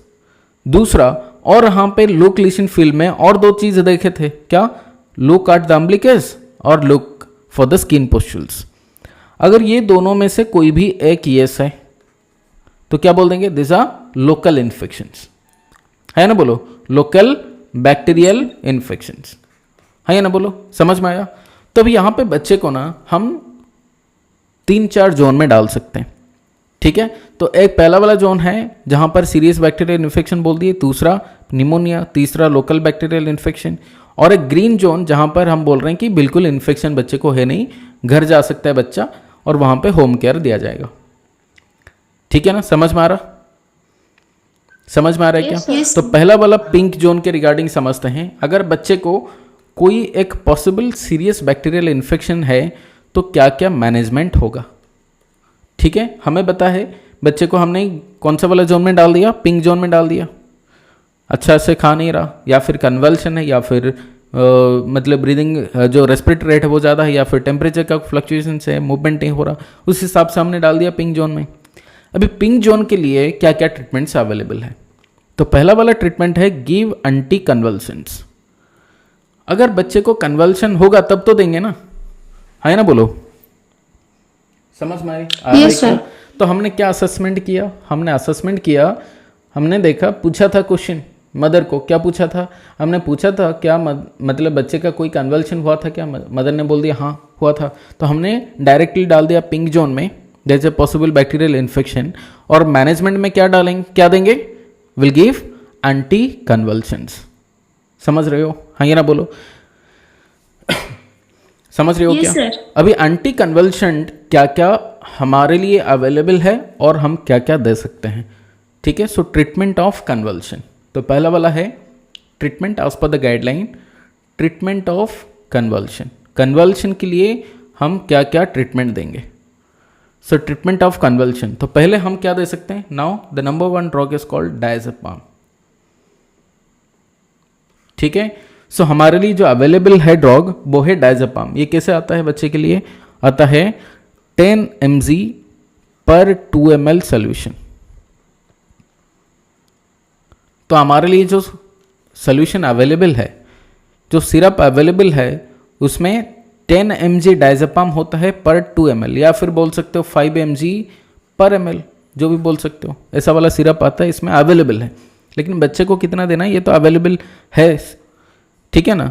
तो ये अवेलेबल जो है उसे तो डायरेक्टली नहीं देंगे, तो बच्चे का वेट के हिसाब से देना है।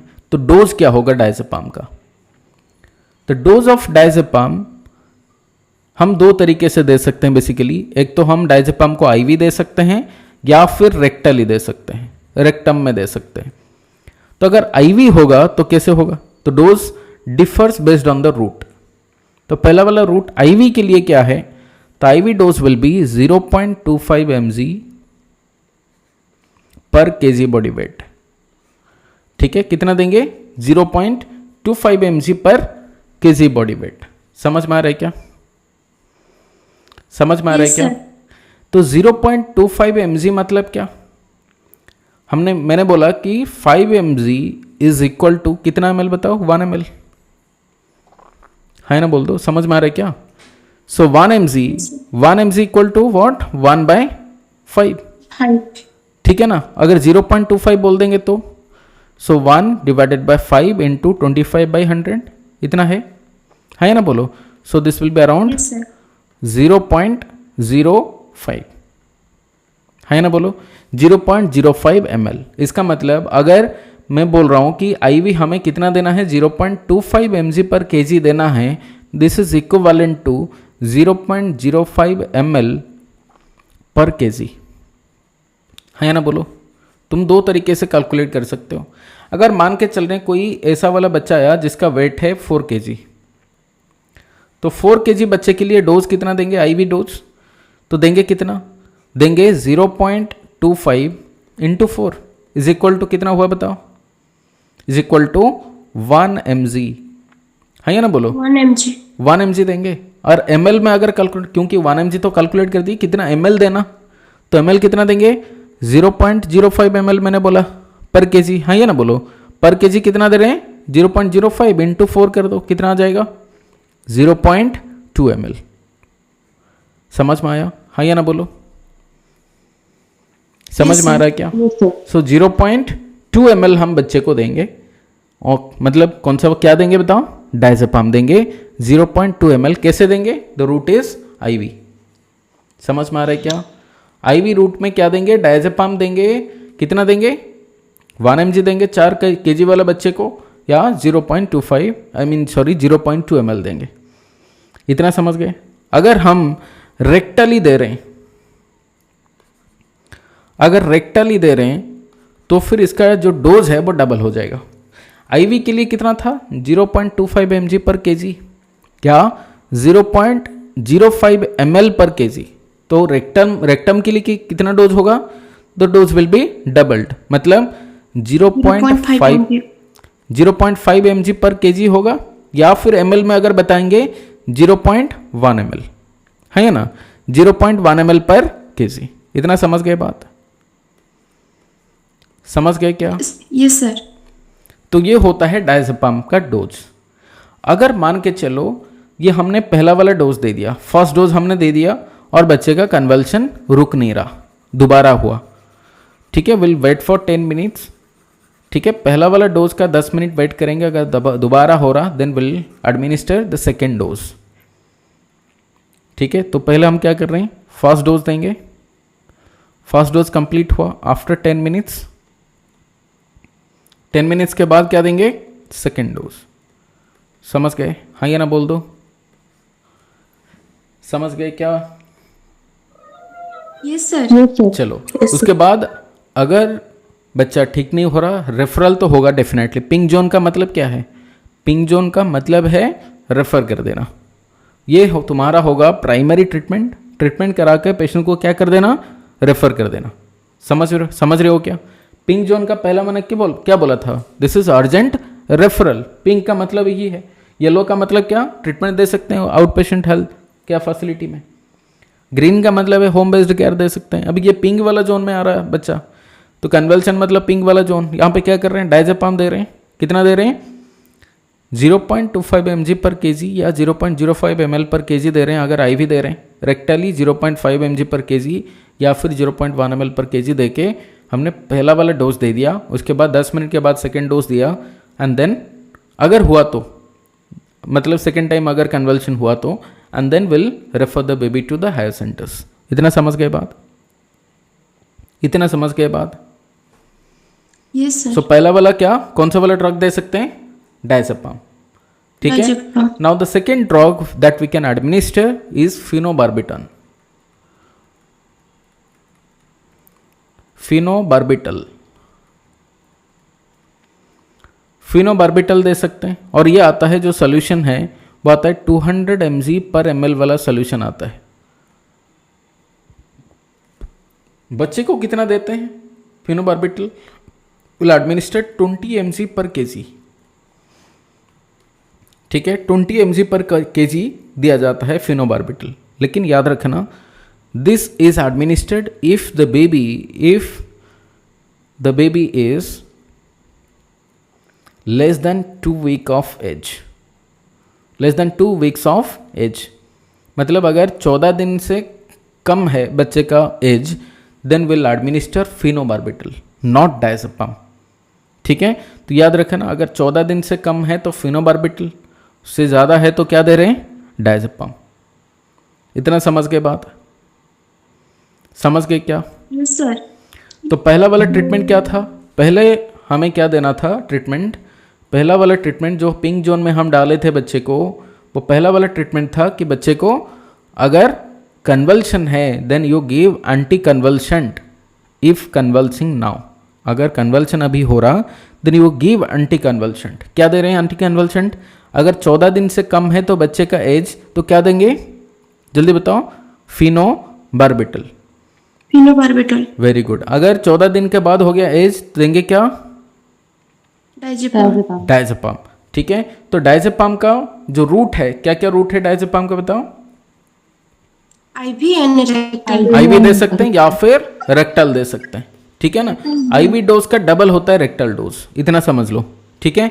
या फिर क्या दे सकते हैं, फिनोबार्बिटल, जो कि बच्चे का एज कितना होना चाहिए, लेस देन 14 डेज, 14 days. ठीक है। और इसको कैसे दिया जाता है, आईएम दिया जाता है, याद रखना, phenobarbital will be given IM. समझ गए, हाँ या ना बोलो? Yes sir. चलो, सो पहला वाला हो गया कि अगर कन्वल्शन हो रहा तो ट्रीटमेंट क्या देंगे, इतना समझ गए बात। अभी सेकंड आ रहे हैं, अगर कन्वल्शन नहीं है लेकिन there is like feeding difficulty है बच्चे को, या फिर there is a severe chest drawing, या फिर टेम्परेचर ज़्यादा है, तो हमें क्या देना पड़ेगा, देयर विल बी एंटीबायोटिक्स, है ना। बोलो, हमें क्या देना चाहिए, एंटीबायोटिक्स देना चाहिए। So give fast dose of intramuscular ampicillin and gentamicin, ठीक है। क्या दे सकते हैं बताओ, एम्पिसिलिन दे सकते हैं या फिर जेंटामाइसिन, ठीक है। तो पहला वाला है either ampicillin, not either, ampicillin and gentamicin दोनों को दिया जाता है। नंबर 2 जेंटामाइसिन, ठीक है, जेंटामाइसिन। तो जेंटामाइसिन एंड एम्पिसिलिन दोनों को दिया जाता है। सो एम्पिसिलिन का जो डोज है वो है 50 mg per kg body weight, ठीक है। अगर 4 kg वाला बच्चा आया, देंगे कितना, 200 mg, ठीक है। जेंटामाइसिन का जो डोज है वो है 5 to 7.5 mg per kg per day. इसका मतलब क्या हुआ, अगर 4 kg वाला बच्चा आया तो 5 से मल्टीप्लाई करो, जैसे 20 mg हुआ, तो 20 mg को अगर हम डिवाइडेड करके देंगे, मतलब 8 आवरली, तो फिर हम क्या दे सकते हैं, 7 mg पर kg, हमें मतलब 7 mg TDS करके दे सकते हैं, है ना। बोलो, समझ रहे हो क्या, 7 mg TDS करके दे सकते हैं, या फिर 10 mg BD दे सकते हैं, है ना। बोलो, सो डिवाइड करके देख सकते हो, 12 आवरली या फिर 8 आवरली डिवाइड करके दे सकते हो। सो इसका मतलब हुआ 5 to 7.5 mg per kg per day. इसका मतलब ये हुआ पर डे, मतलब पूरा दिन में मैक्सिमम हमें इतना देना है। अगर 4 kg वाला बच्चा आया तो 4 into 5 मतलब 20 mg देंगे, और 20 mg पर डे दिया जाएगा। इसका मतलब ये 20 mg को हम डिवाइड करके देंगे, आइदर 3 times या 2 times देंगे। तो 20 mg को डिवाइड कर दो, 10 mg पर BD होगा या 7 mg पर TDS होगा, है ना। बोलो, समझ में आ रहा है क्या? Yes sir. Yes sir. So हम देंगे क्या, एम्पिसिलिन एंड जेंटामाइसिन देंगे, इतना समझ गए। तो एंटीबायोटिक के हिसाब से क्या दे सकते हैं यहाँ पे, ampicillin and gentamicin, then refer कर दो। समझ गए बात, समझ गए क्या? तो पहले अगर बच्चे को कन्वल्शन है तो क्या दे रहे हैं, एंटी कन्वल्सेंट। अगर फीवर है या फिर इन्फेक्शन का हमें पता चला, देन विल एडमिनिस्टर एंटीबायोटिक्स। क्या एंटीबायोटिक दे रहे हैं, एम्पिसिलिन एंड जेंटामाइसिन, समझ गए।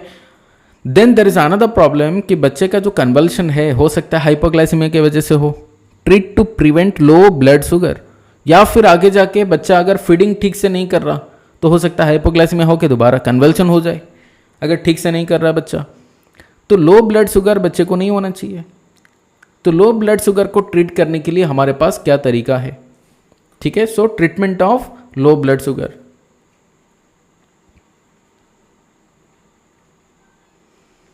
Treatment of low blood sugar.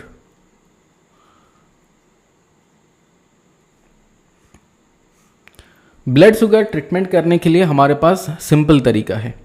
क्या बोल देंगे, अगर अच्छा से बच्चा फीडिंग कर रहा है, ब्रेस्ट फीडिंग कर रहा है, देन वी से मदर को बोल देंगे कि ब्रेस्ट फीडिंग करा दो, ठीक है ना। इफ द चाइल्ड, तो पहला क्राइटेरिया है if the child is able to breast feed.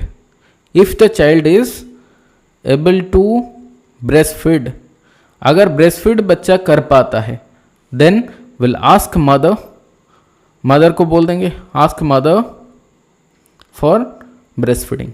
समझ में आ रहा है क्या? तो पहला सिंपल तरीका, यस सर। अगर लो ब्लड शुगर को हमें ट्रीट करना तो मदर को बोल देंगे ब्रेस्ट फीडिंग कराओ, अगर बच्चा ब्रेस्ट फीडिंग कर पा रहा है। अगर बच्चा ब्रेस्ट फीडिंग नहीं कर पा रहा है, स्वॉलिंग मतलब लो बर्थ वेट वाला बच्चा है, जिसका सकिंग रिफ्लेक्स उतना अच्छा है नहीं, swallow नहीं कर पा रहा, ठीक है। Number 2 criteria, if the child is not able to swallow और suck, ठीक है। If the child is unable to swallow और suck, अगर नहीं कर पा रहा है तो हाइपोग्लाइसेमिया होगा। तो वो केस में क्या करेंगे, अभी तो नहीं बोल सकते हैं कि मदर ब्रेस्ट फीडिंग करा दो, नहीं करा पाएगा, तो क्या करेंगे, नंबर 1 एक्सप्रेस्ड ब्रेस्ट मिल्क। समझ में आ रहा है क्या, expressed breast milk, breast milk को निकालो और उसको देना है, समझ गए क्या, expressed breast milk.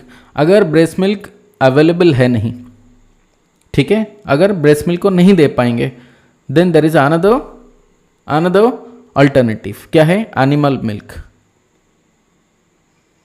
Animal milk और उसमें ऐड कर देंगे थोड़ा सा शुगर, एडेड शुगर, ठीक है, शुगर थोड़ा सा ऐड कर देंगे। अगर ये भी अवेलेबल नहीं, देन क्या करेंगे, हम देंगे शुगर वाटर। क्या देंगे, शुगर वाटर। तो हमारे पास 3 तरीका है, क्या, अगर बच्चा swallow या सक नहीं कर पा रहा तो फिर एक्सप्रेस करके ब्रेस्ट मिल्क को दे सकते हैं, या फिर एनिमल मिल्क के साथ थोड़ा सा शुगर ऐड करके दे सकते हैं, या फिर शुगर वाटर देंगे, ठीक है। तो अगर बच्चा अनेबल टू swallow और सक, वो टाइम में हम ये कर सकते हैं। तो एक्सप्रेस्ड ब्रेस्ट मिल्क हो सर या यस हेलो बोलो, यस बोलो। सर ये जो अगर बच्चा अनेबल टू swallow और सक है तो ब्रेस्ट मिल्क एक्सप्रेस करके फिर कैसे देंगे, ओरली तो नहीं दे पाएंगे? नहीं, मतलब हो सकता है सक ना कर पा रहा हो, अगर swallow नहीं कर पा रहा और कोई प्रॉब्लम है तो देखेंगे NG2 फीडिंग कराने के लिए। लेकिन जो क्राइटेरिया में लिखा है, swallow का मतलब क्या है, swallow का मतलब यहाँ पे अगर सक करके अंदर में लेके जाना, अगर हम बिहाइंड द क्या देंगे, टंग देंगे, तो ऑटोमेटिक वो swallow कर पाएगा, समझ रहे हो ना। यहाँ पे swallow एंड सक का मतलब है, एक्चुअली यहाँ पे एबल टू swallow एंड सक होगा, मैंने और लिख दिया, समझ रहे हो ना, सक एंड swallow यहाँ पे होगा, एक्चुअली यहाँ पे मैंने उल्टा करके लिख दिया सक एंड swallow, यहाँ पे और लिखने से गड़बड़ हो जा रहे हैं, समझ रहे हो ना। सक एंड swallow का मतलब है ब्रेस्ट मिल्क को सक करके swallow करना। तो ऐसे अगर नहीं कर पा रहा बच्चा, देन हम क्या करेंगे, सकिंग तो नहीं कर पा रहा, हम देंगे, वो swallow कर लेगा। समझ रहे हो बात, अभी समझ में आ रहा है क्या, मतलब बिहाइंड द टंग देंगे तो? हाँ, देने से क्या करेगा, बच्चा आराम से निगल लेगा। हाँ यस सर, या फिर समझ गए? NG2, okay. हाँ, लेकिन ये थर्ड पॉइंट आता है, अगर बच्चा बिल्कुल भी मतलब swallow नहीं कर पाता है। यहाँ पे सक एंड swallow का मतलब है सक नहीं कर पा रहा, swallowing का प्रॉब्लम हो सकता है कि हो, लेकिन बिल्कुल swallow नहीं कर पा रहा तो फिर हम देंगे क्या, NG2। समझ गए ना बात। तो एक्सप्रेस्ड ब्रेस्ट मिल्क, पहला वाला बात आता है, एक्सप्रेस करो ब्रेस्ट मिल्क को, ब्रेस्ट मिल्क एक्सप्रेस करो, वो दे सकते हैं, या फिर एनिमल मिल्क दे सकते हैं थोड़ा सा शुगर ऐड करके, या फिर शुगर वाटर दे सकते हैं। तो शुगर वाटर बनाने के लिए ना हमें क्या चाहिए, हमें चाहिए 4 टीस्पून, याद रखना very important, 4 teaspoon of sugar plus 200 ml of water. समझ गए क्या मैंने बोला, 4 teaspoon of sugar 4 teaspoon sugar plus 200 ml of water. 4 teaspoon मतलब क्या, 1 टीस्पून इज इक्वल टू 5, जल्दी बताओ, 5 ml 5 ml नहीं, बिल्कुल नहीं, 5 ग्राम, समझ गए ना, 5 ग्राम, समझ गए। एंड 4 टीस्पून मतलब 4 इंटू 5 ग्राम मतलब 20 ग्राम, 20 ग्राम, ठीक है ना। सो 20 ग्राम इन 200 ml of 20 gram of sugar in 200 ml of water, यही वाला सोल्यूशन हमने बनाया, समझ गए ना बात, ये वाला सोल्यूशन हमने बनाया, समझ में आ रहा है, हाँ या ना बोलो। अभी क्वेश्चन आता है, वो चाहे एक्सप्रेस्ड मिल्क हो या एनिमल मिल्क विद शुगर हो या फिर शुगर वाटर हो, कितना अमाउंट का कितना देंगे, हमने तो बना दिया यहाँ पर 200 ml, क्या 200 ml दे देंगे बच्चे को, नहीं, तो कितना देंगे, द आंसर इज 10 ml पर kg। अगर बच्चे का वेट है 4 kg तो कितना देंगे, 40 ml देंगे, है ना, बोलो 3 kg है तो 30 ml देंगे। इसीलिए जो न्यूबॉर्न बच्चे होते हैं ना, ज़्यादातर जो न्यूबॉर्न बच्चे, अगर हम कोई NICU में काम कर रहे हैं तो हमें पता है कि ज़्यादा से ज़्यादा बच्चा कोई 20-30 ml पीता है पहला वाला डे, है ना, बोलो। तो 10 ml पर kg is the appropriate calculation. 10 ml पर kg के हिसाब से हमें देना है, आइदर वो एक्सप्रेस्ड ब्रेस्ट मिल्क हो या animal milk with added sugar हो या शुगर वाटर हो। तो यहाँ पे क्या क्राइटेरिया हुआ, लो ब्लड शुगर को झेलने के लिए हमारे पास या ट्रीट करने के लिए पहला वाला है, आइदर मदर को बोल देंगे कि ब्रेस्ट फीडिंग कराओ। सेकंड क्राइटेरिया है, अगर बच्चा सक नहीं कर पा रहा तो फिर हम क्या करेंगे, बच्चे को एक्सप्रेस्ड ब्रेस्ट मिल्क देंगे या फिर animal milk with added sugar देंगे या शुगर वाटर देंगे। कितना देंगे, 10 ml पर kg। समझ रही हो बात, समझ रही हो बात। अभी थर्ड वाला क्राइटेरिया क्या, अभी थर्ड, अभी बच्चा बिल्कुल स्वालो सक कुछ नहीं हो रहा, तो हम क्या देंगे, if the child is unable to swallow, if the child unable to swallow, ये वाला केस में अभी जो क्वेश्चन पूछ रहे थे तुम लोग, अब यहां पे क्या करेंगे, क्या देंगे बताओ, NG ट्यूब। ठीक है ना, NG ट्यूब लगाओ और वही क्या 10 ml पर kg क्या देंगे, 10 ml पर kg क्या देंगे, वही एक्सप्रेस मिल्क दे सकते हैं, एनिमल मिल्क दे सकते हैं या फिर शुगर वाटर, कुछ भी दो। समझ रहे हो बात, मतलब जो अवेलेबल है, बेस्ट है एक्सप्रेस मिल्क, वो अवेलेबल नहीं तो एनिमल मिल्क, वो अवेलेबल नहीं तो फिर शुगर वाटर। समझ गए बात, समझ गए बात। तो यहाँ पे treatment of blood, low blood sugar को ट्रीट करने के लिए क्या क्या हुआ, पहला वाला अगर able to breast feed, if the child is able to breast feed, अगर कर पा रहा है तो क्या देंगे, मदर को बोलेंगे क्या, जल्दी बताओ, ब्रेस्ट फीडिंग कराने के लिए। ब्रेस्ट फीडिंग कराने के लिए। नंबर 2, अगर अनेबल टू ब्रेस्ट फीड और अनेबल टू सक तो क्या बोलेंगे, क्या देंगे, number 1 expressed breast milk, expressed breast milk, number 2 और क्या दे सकते हैं, एनिमल मिल्क एनिमल मिल्क, उस पे शुगर ऐड करके, प्लस एडेड शुगर। ठीक है ना, शुगर ऐड करके दे सकते हैं। Number 3 sugar water, sugar water, sugar water, sugar water में क्या होना चाहिए, 20 ग्राम पर 20 200 ग्राम ml। शुगर, इसका मतलब क्या, 4 टीस्पून शुगर प्लस इसके साथ क्या देंगे, 200 ml, जल्दी बताओ, 200 ml वाटर। ठीक है। नंबर 3, अगर बिल्कुल अनेबल टू स्वालो, तो ये वाला केस में क्या करेंगे, NG ट्यूब। ठीक है, NG ट्यूब दो, आइदर कोई भी दे सकते हैं, जैसे हमने पढ़ा था, एक्सप्रेस ब्रेस्ट मिल्क दे सकते हैं, एनिमल मिल्क या फिर शुगर वाटर। कंसेप्ट क्लियर हुआ? यस। और कितना अमाउंट का देते हैं, कितना जो भी देते हैं यहाँ पे 10 ml पर kg, है ना, बोलो, समझ रहे हो क्या? सर 10 ml पर kg देंगे, इतना समझ गए बात। अब यहाँ पे कंसेप्ट क्लियर हुआ? तो पहला वाला क्या था कंसेप्ट, पहला वाला कंसेप्ट क्या था, गिव एंटी कन्वल्सेंट्स, हमने दे दिया, क्या दे सकते हैं, फिनोबार्बिटल या फिर diazepam. Give first dose of intramuscular ampicillin या जेंटामाइसिन, वो भी हमें पता है एंटीबायोटिक्स कैसे देना है। Then now prevent the low blood sugar, low blood sugar के लिए क्या क्या दे सकते हैं, क्या क्या क्राइटेरियाज हैं, वो हमने पढ़ लिया, राइट। अभी नेक्स्ट आते हैं, अगर बच्चे को ना यहाँ पे हाइपोथर्मिया है, हमने पढ़ा कि एक्सिलरी टेम्परेचर आइदर ज़्यादा होगा नहीं तो कम होगा, आइदर टेम्परेचर ज़्यादा होगा नहीं तो कम, अगर कम है तो वो वाला केस में क्या चाहिए, हम मदर को सिखाएंगे how to keep the infant warm on the way to the hospital. मतलब यहाँ से तो हम रेफर करेंगे बच्चे को, राइट, क्योंकि ये पिंक जोन में आ रहा है। बच्चे को जब हम एक हॉस्पिटल से दूसरा हॉस्पिटल तक लेके जाएंगे, वहाँ पे ट्रांसपोर्टेशन के टाइम बच्चे को कैसे वार्म रखना है, तो वो हमें सिखाना पड़ेगा, क्योंकि otherwise during the time of transportation बच्चे को और भी ज़्यादा हाइपोथर्मिया होगा।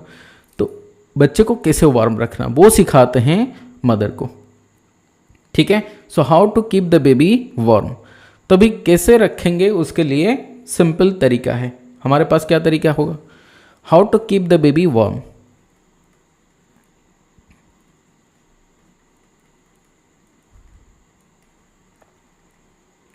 कीप द बेबी वार्म, बच्चे को कैसे हम वार्म रखेंगे, क्या टेक्निक है हमारे पास, एक है KMC, है ना, बोलो क्या बोलते हैं, kangaroo mother care, mother care, ठीक है। कंगारू मदर केयर दे सकते हैं, यहाँ पे क्या होगा, कंगारू मदर केयर का क्या क्या कंपोनेंट्स हैं, तो पहला वाला कंपोनेंट क्या, skin to skin contact, skin to skin contact होना चाहिए, बच्चा कंप्लीटली क्या होना चाहिए, नेकेड होना चाहिए, अंडरस कर दो बच्चे को, क्या रखो, कैप रखो, हाथ में क्या रखो, हाथ में ग्लोव्स रख सकते हो, एंड पैर में सॉक्स रख सकते हो, और पैंट मतलब नैपकिन्स जो भी पहना हुआ है वो हम पहना सकते हैं बच्चे को, ठीक है ना, नापी जो भी या फिर डायपर जो भी पहना हुआ है वो पहना सकते हैं, और बच्चे को कहाँ पर रखेंगे, बिटवीन द ब्रेस्ट, यहाँ पे देख सकते हैं पर्टिकुलर पोजीशन, यहाँ पे जहाँ पर we have positioned the baby between the mother's breast,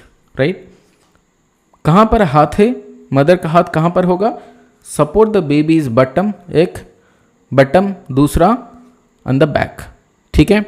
बच्चे का जो हेड है should turn to one side and the extremities like हाथ और पैर दोनों फ्लेक्स्ड पोजीशन में हो, this is called frog position, क्या बोलते हैं इसको, फ्रॉग पोजीशन।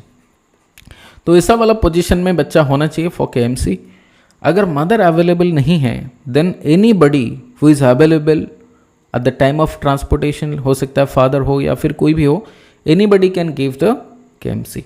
समझ गए बात, समझ गए क्या, यस सर, तो एक हो गया क्या, स्किन टू स्किन कंटैक्ट, दूसरा component of KMC is called, जल्दी बताओ, exclusive breast feeding, exclusive breast feeding, very good, exclusive breast feeding, exclusive breast feeding. तीसरा कंपोनेंट क्या है बताओ, अर्ली डिस्चार्ज एंड फॉलोअप, ठीक है, early discharge and follow up, this are 3 important components of KMC। समझ गए, समझ गए क्या, अब ये सारी Yes, चीजें sir. हो गया, KMC देंगे बच्चे को, अगर मान के चल रहे हैं KMC पॉसिबल है नहीं, अगर कहीं पे KMC पॉसिबल नहीं है देन व्हाट इज नेक्स्ट, अभी क्या करेंगे, अभी KMC पॉसिबल नहीं है, the second is cover the baby, है ना, बोलो, अगर नहीं दे सकते कवर द बेबी, बेबी को कवर करेंगे, है ना, बोलो कैसे कवर करेंगे, that should be at least 3 to 4 layers.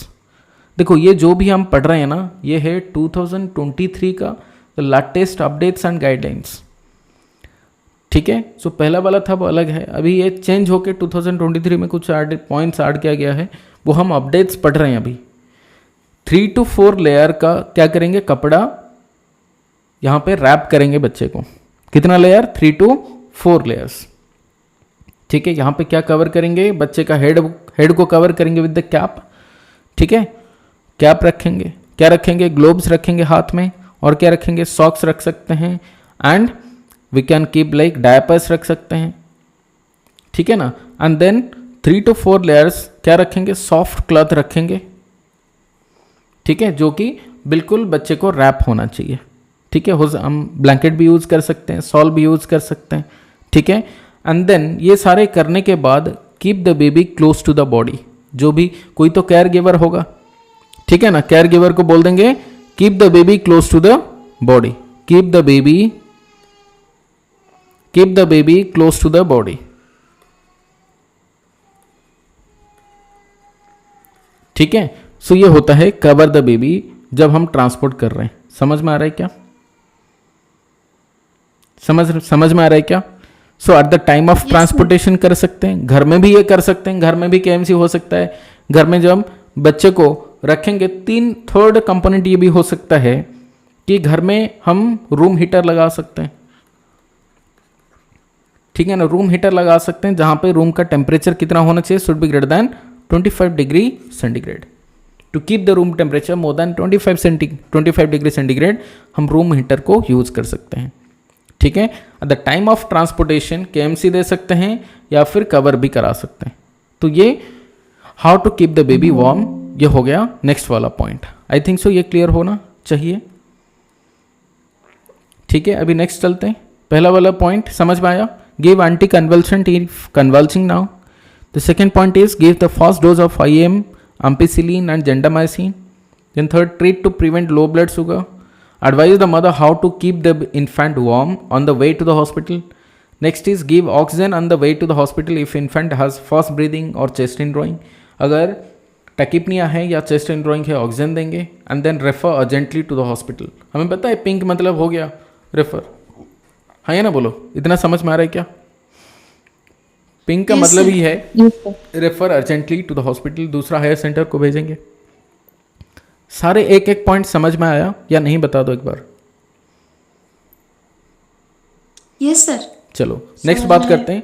Fast breathing अगर है then we are categorising the baby as pneumonia, but the condition is that ये बच्चे का जो एज है वो 7 to 59 डेज का होना चाहिए।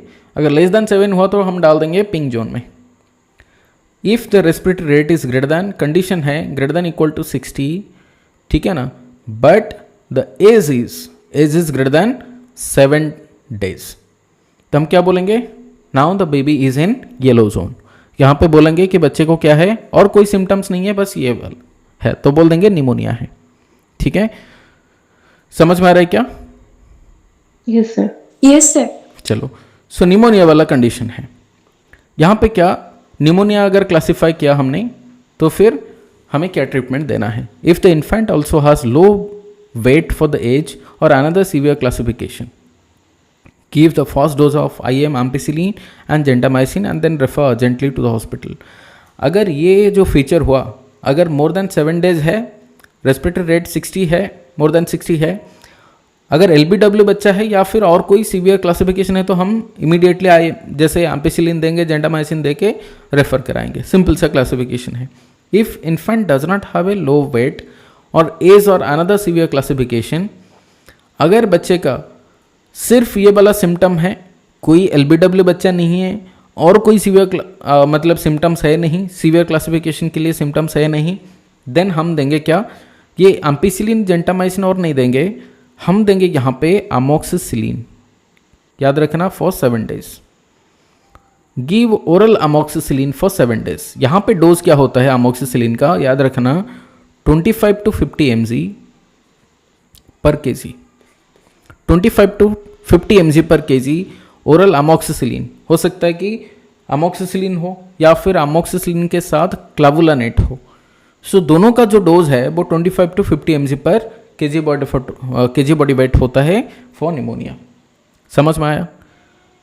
अमोक्सिसिलिन सिंपल अमोक्सिसिलिन हो या फिर मतलब हालांकि यहाँ पे है नहीं, अमोक्सिसिलिन बस है, सिंपल अमोक्सिसिलिन। कंबाइंड डोज यहाँ पे है नहीं क्लावुलानेट का, क्योंकि वो थोड़ा हायर एंटीबायोटिक हो जा रहा है। तो इम्पोर्टेंट यहाँ पे क्या, इम्पोर्टेंट क्या है यहाँ पे जो डिफरेंट है दैन द सीवियर क्लासिफिकेशन, यहाँ पे है respiratory rate is more than 60, age is 7 to 59 days old, there is no LBW, बच्चे का LBW बच्चा का मतलब वेट जो है LBW बच्चा है नहीं, एंड सीवियर क्लासिफिकेशन का कोई फीचर है नहीं, तो हम क्या देंगे? Oral amoxicillin. जेंटामाइसिन, एम्पिसिलिन तब देते हैं जब आइदर 60 से ज़्यादा होगा, LBW बच्चा होगा, या फिर अगर सीवियर क्लासिफिकेशन का कोई फीचर है, तब हम क्या करेंगे? IM, एम्पिसिलिन या जेंटामाइसिन नॉर्मली जैसे देते हैं वो देते हैं एंड रेफर कर देते हैं।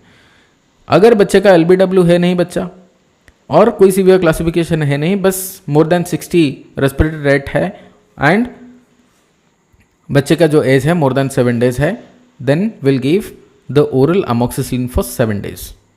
ठीक है, याद रखना। Advise the mother to give home care for the young infant. Advise the mother when to return immediately and follow up after 2 days. Pneumonia के लिए क्या ट्रीटमेंट हुआ बताओ? निमोनिया के लिए पहला वाला ट्रीटमेंट क्या याद रखना? अगर निमोनिया, अगर बच्चे को हमने निमोनिया रखा, कैसे क्लासिफाई किया? Because the respiratory rate was greater than, जल्दी बताओ, ग्रेटर देन इक्वल टू 60 है या ना बोलो? साथ में बच्चे का जो एज था वो कितना था? मोर देन 7 डेज। मोर देन 7 डेज। ठीक है, तो हमने क्या किया? बच्चे को निमोनिया वाला क्लासिफिकेशन कर दिया, लेकिन इसको येलो जोन में रखेंगे या पिंक में रखेंगे वो हमें पता है। पिंक रखते अगर ये एज कितना होता? लेस देन 7 होता, क्योंकि मोर देन 7 है तो हमें और कुछ क्राइटेरिया देखना पड़ेगा। क्या बच्चा LBW है क्या? अगर बच्चा LBW है देन वही एम्पिसिलिन जो देते हैं पिंक वाला जोन में, एम्पिसिलिन जेंटामाइसिन दो, रेफर कर दो। या फिर LBW है नहीं और कोई सीवियर वाला है तो हम पिंक जोन में ही डाल देते हैं, हाँ या ना बोलो, तब तो देंगे कि एम्पिसिलिन जेंटामाइसिन दे के रेफर। समझ गए ना बात। अगर बच्चा कोई LBW नहीं है, कोई सीवियर नहीं है, बस निमोनिया का बस फीचर है और कुछ है नहीं, तो हम क्या देंगे, क्या देंगे बताओ, ओरल अमोक्सिसिलिन, ओरल अमोक्सिसिलिन, ठीक है, ओरल अमोक्सिसिलिन देते हैं। और ओरल अमोक्सिसिलिन जब देते हैं तो डोज क्या रहता है इसका, 25 to 50 mg, 25 to 50 mg per kg body wait. इतना समझ के बाद, और कितना दिन के लिए देते हैं, फॉर 7 days। इतना समझ में आया, हाँ या ना बोल दो एक बार सर। चलो, सो नेक्स्ट क्या है, नेक्स्ट इज अभी ओरल 7 days के लिए दे दिए, क्योंकि और कोई सीवियर फीचर है नहीं, बच्चे को भेज देंगे घर, है या ना बोल दो, बच्चे को बोल देंगे, मदर को बोल देंगे कि जाओ 7 दिन के लिए ओरल अमोक्सिसिलिन लो। अभी मदर गया घर, अभी घर में जाके मदर क्या केयर देगा, समझ रहे हो ना। सो होम बेस्ड केयर क्या होगा, so advise the mother to give the home care, ठीक है। सो होम केयर के लिए हमारे पास क्या क्या तरीका है, मदर को क्या बोलेंगे होम केयर में क्या क्या करना, समझ रहे हो क्या। So home care for the young infants, so home care के लिए क्या क्या हमें मदर को काउंसिल करना है। सो होम केयर के लिए क्या, पहला वाला पॉइंट है, इमीडिएटली जब जैसे ही बच्चा मतलब पैदा होता है, हम क्या कहाँ पे रखते हैं, मदर का एब्डोमेन में रखते हैं, है ना बोलो। तो वहाँ से स्किन टू स्किन कांटेक्ट होता है, बच्चे का टेम्परेचर जो है वो मेंटेन रहता है। अभी होम केयर घर में जैसे क्या, तो बच्चे को क्या देना चाहिए, अगर LBW है तो हमें स्किन टू स्किन कांटेक्ट में देना चाहिए, स्किन टू स्किन कांटेक्ट में देना, है ना बोलो, स्किन टू स्किन कांटेक्ट, समझ में आ रहा है क्या। Then number two is important is breast feeding. Breast feeding के regarding, initiate breast feeding as soon as possible, initiate breast feeding, mother को ये काउंसिल करना है। इनिशिएट ब्रेस्ट फीडिंग कब इनिशिएट करेंगे, as soon as possible, within, जल्दी बताओ, within 1 hour, ठीक है। एज पर IMNCI गाइडलाइन हमें ये बोला गया, as soon as possible within 1 hour क्या कर दो, ब्रेस्ट फीडिंग शुरू कर दो। समझ में आ रहा है क्या, ये हम काउंसलिंग कर रहे हैं मदर को, समझ गए। जब हम ब्रेस्ट फीडिंग करा रहे हैं तो दिन में कितने बार करना चाहिए बताओ, एटलीस्ट कितना टाइम बताओ, at least 8 times per day, 8 times per day, दिन में मतलब पूरा डे और नाइट मिला के ये बात कर सकते हैं, डे और नाइट, 8 times इन 24 hour, मतलब डे और नाइट दोनों मिला के, समझ रहे हो क्या, हाँ या ना बोल दो। या फिर ये बोल सकते हैं मिनिमम 8 times, हो सकता है कि 8 से 12 टाइम हो, और ये बोल सकते हैं कि एवरी 2 to 3 hourly, हर 2 से 3 घंटे के अंदर एक बार ब्रेस्ट फीडिंग कराना चाहिए बच्चे को। अगर मान के चलो बच्चा ने कंटिन्यूसली सो गया, तो हमें 2 घंटे से ऊपर हो गया, 3 घंटा हो गया बच्चा सो रहा है, तो हर 3 घंटे में बच्चे को उठाना चाहिए। If the baby is sleeping and is more than 3 hours then wake the baby. बच्चे को 3 घंटे से ऊपर नहीं सुलाना चाहिए, अगर सो रहा है बच्चा देन उठा दो और ब्रेस्ट फीडिंग कराओ, समझ रहे हो क्या। फीडिंग द बेबी, ठीक है, after 3 hours, I mean feeding the baby by waking up for feeding, मतलब ये से मैं थोड़ा सा गड़बड़ कर दिया सेंटेंस को। Wake the baby after 3 hours for feeding. Feeding कराने के लिए 3 घंटे क्या हो गया, बच्चा सो रहा है उठ नहीं रहा, देन 3 घंटे के बाद उसे उठा देंगे, समझ रहे हो क्या, समझ रहे हो क्या, हाँ या ना बोलो। Yes sir. चलो नेक्स्ट, मदर को और एडवाइस देंगे कि अगर बच्चा जब चाहता है खाने के लिए तब उसको देना है, तो कैसे हमें पता चलेगा कि बच्चा अभी चाहता है खाने के लिए। What are the signs of hunger, signs of hunger, बच्चे को अगर भूख लग रहा है तो कैसे पता चलेगा? तो नंबर 1, तो बच्चा क्या करेगा, विल बी इंस्टेंटली, मतलब थोड़ा ज़्यादा क्या होगा, हाइपर होगा, हाइपर एक्टिव, ठीक है ना, बिगिन टू हाइपर एक्टिव, ठीक है। Number 2, sucking fingers. Number 3, moving lips. So this are signs of the hunger. जैसे ही बच्चा ये साइंस दिखाया, हमें पता चलेगा बच्चे को भूख लग रहा है, देन हमें खाना देना चाहिए। जैसे हम बोल रहे हैं डिमांड फीडिंग, जैसे ही बच्चे को ये सिम्टम्स आया, हंगर लग रहा है कि बच्चे को भूख है, तो हमें खाने के लिए देना चाहिए। और एक्सक्लूसिव ब्रेस्ट फीडिंग का मतलब है you should not give anything accept breast milk, कोई भी फ्लूइड देना नहीं चाहिए। समझ गए क्या? समझ गए क्या? और एक चीज़ याद रखना, मैंने हर बार ये पॉइंट आउट किया है कि जब भी मैंने बताया था रिगार्डिंग न्यूनेटल केयर, कभी भी अम्बिलिकल कॉर्ड के ऊपर कुछ भी नहीं लगाना चाहिए। अम्बिलिकल कॉर्ड को हर टाइम क्या रखना चाहिए, ड्राई रखना चाहिए। डू नॉट अप्लाई एनीथिंग, समझ गए? हाँ या ना बोलो, ड्राई रखो, कुछ भी अप्लाई मत करो, ठीक है। एंड ये अपने आप क्या हो जाएगा, मतलब बाहर आ जाएगा। समझ गए?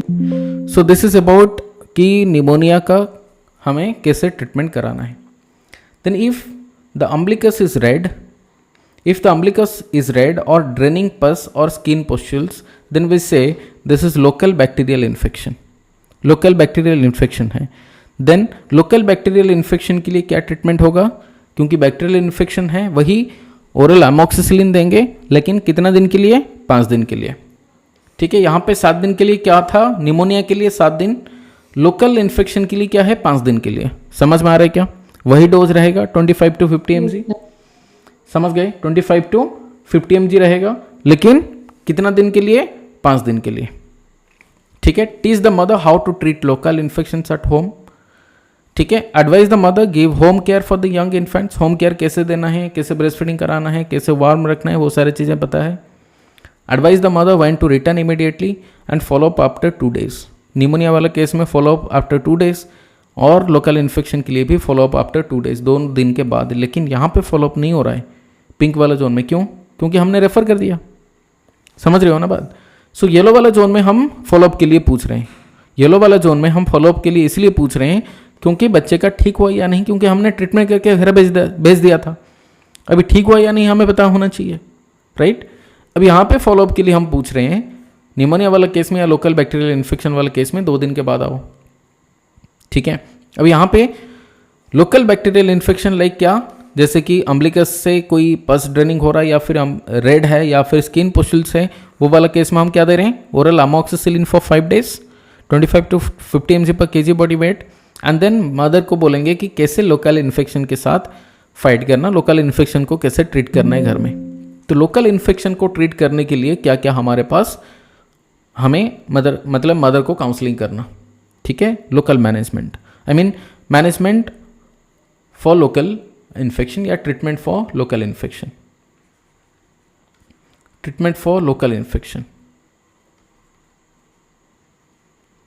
लोकल इन्फेक्शन को ट्रीट करने के लिए हमारे पास क्या क्या तरीका है। तो पहला वाला क्या है, हम क्या दे रहे हैं? अमोक्सिसिलिन, ठीक है। अमोक्सिसिलिन कितना दे रहे हैं बताओ? 25 to 50 mg पर kg। कितना दिन के लिए देंगे? लोकल इन्फेक्शन के लिए फॉर 5 days, निमोनिया के लिए 7 days, ठीक है। समझ में आ रहा है क्या? Yes sir. Very good.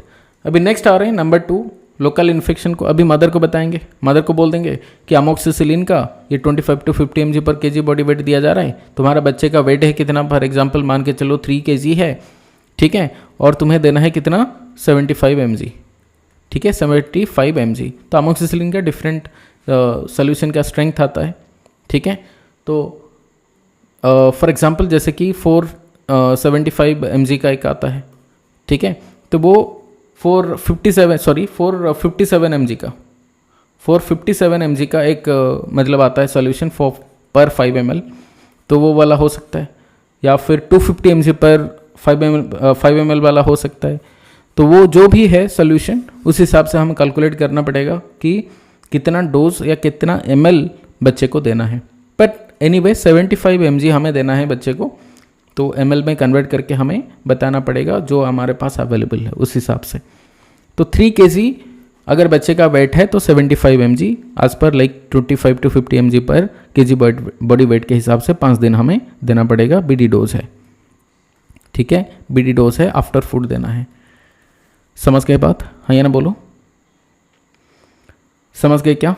Yes sir. Sir चलो, तो पहला वाला है अमोक्सिसिलिन हमने दे दिया। उसके बाद क्या, बच्चे को हम मदर को हम काउंसलिंग करेंगे कि इतना डोज है, इतना ml देना है। और पहला वाला डोज हम कहाँ पर देंगे? क्लिनिक, हमारे आंख के सामने मदर को बोलेंगे तुम बच्चे को खिला, मतलब दो ड्रग मेडिसिन दो, ठीक है। और ये बोल देंगे कि अगर इन्फेक्शन ज़्यादा हुआ या फिर पस ज़्यादा हुआ या फिर रेडनेस ज़्यादा हुआ तो फिर वापस हमारे पास आओ, ठीक है। तो हम बोलेंगे कि रिटर्न यहाँ पे आ जाओ इफ इन्फेक्शन बिकम्स सीवियर, ठीक है। रिटर्न आने के लिए हम बोल देंगे। अगर मान के चलो अगर स्किन इन्फेक्शन है या फिर अम्बिलिकस का इन्फेक्शन है तो वो वाला केस में हम क्या बोलेंगे मदर को, घर में जाके क्या करना? तो हम बोल देंगे मदर को कि अप्लाई करो जॉनसन वॉलेट। इंपॉर्टेंट, याद रखना, क्या अप्लाई करने के लिए बोलेंगे? जॉनसन वॉलेट, जो ब्लू कलर का एक आता है ना, इंक जैसा, समझ रही हो? So apply Johnson wallet locally. कहाँ पर अप्लाई करेंगे? ठीक है, twice daily on umbilicus, twice daily on umbilicus. Umbilicus के ऊपर ये जॉनसन वॉलेट अप्लाई करने के लिए बोल सकते हैं, या फिर एंटीबैक्टीरियल मतलब ऑइंटमेंट, जॉनसन वॉलेट या फिर antibacterial ointment, antibacterial ointment apply करने के लिए हम बोल सकते हैं मदर को, ठीक है। लेकिन ये अप्लाई करने से पहले एक इम्पॉर्टेंट चीज़ है कि उसे साफ़ करना। वो स्किन हो सकता है, अम्बिलिकस का इन्फेक्शन हो सकता है, पस हो सकता है, उसे साफ़ कैसे करना? तो पहले क्या करेंगे? पहला वाला स्टेप, वॉश हैंड, हाथ साफ करो, ठीक है। Then use soap and water, soap and water से क्या करना? साफ करना है अम्बिलिकस को, एज पर IMNCA गाइडलाइन, ठीक है। वहाँ पे क्या निकालना है? रिमूव द पस को रिमूव कर दो, एंड जो भी डेड स्किन होगा वो क्रस्ट को निकाल दो, ठीक है। Then apply the gentian violet या फिर द एंटीबायोटिक ऑइंटमेंट, जो भी तुम्हें अप्लाई करना है अप्लाई करो। Then wash hand. तो ये होता है बेसिकली स्टेप्स होता है। सो ये हमें मदर को काउंसिल करना है, बताना है, ठीक है। समझ में आया? तो यहाँ पे क्या हुआ बात? अगर लोकल बैक्टीरियल इन्फेक्शंस हैं तो हमें क्या बताना पड़ेगा? Give oral amoxicillin for 5 days, teach the mother how to treat local infections at home. घर में जाके वो कैसे साफ़ करेगी, कैसे जॉनसन वॉलेट या मतलब अप्लाई करेगी, वो सारी चीज़ें। एंड देन कैसे ड्रग्स को देना है वो भी सिखाएंगे। And then advise the mother when to return immediately. जब ये इन्फेक्शन ज़्यादा एग्रेवेट होगा हम बोल देंगे मदर इमीडिएटली आ जाना, and follow up after 2 days। वो चाहे एग्रावेट हो या ना हो इन्फेक्शंस, 2 दिन के बाद आना है, ठीक है। अगर कोई साइन सिम्टम नहीं है, no signs of bacterial infection और वेरी सीवियर डिजीज, विल से इन्फेक्शन कुछ है नहीं, देन मदर को बोल देंगे कि जाओ घर में होम केयर दो, जैसे टेम्परेचर लाइक वार्म रखना, एंड देन ब्रेस्ट फीडिंग, बहुत सारी चीज़ें कंटिन्यू करना। So this are 3 different zones, say the pink zone, yellow zone and green zone. I think so समझ में आया होगा। स्टिल डाउट बोल दो, क्या पॉइंट समझ में आया? सारी चीज़ें समझ में आया? Yes, yes sir. सर। चलो, सो आई विल शेयर दिस मतलब गाइडलाइन जो मैंने बताया हुआ है अभी। क्या जो मैंने नोट लिखा है treatment for local infection and everything, ये सारी चीज़ें तुम लिखे हो या फिर मैं भेजूँ PDF? Yes sir. I will share the Okay. PDF, otherwise you can make your own note, ठीक है। वो PDF भी मैं भेज दूंगा। वहाँ से बना सकते हो। ठीक है, okay bye, take care, good night. Thank you sir.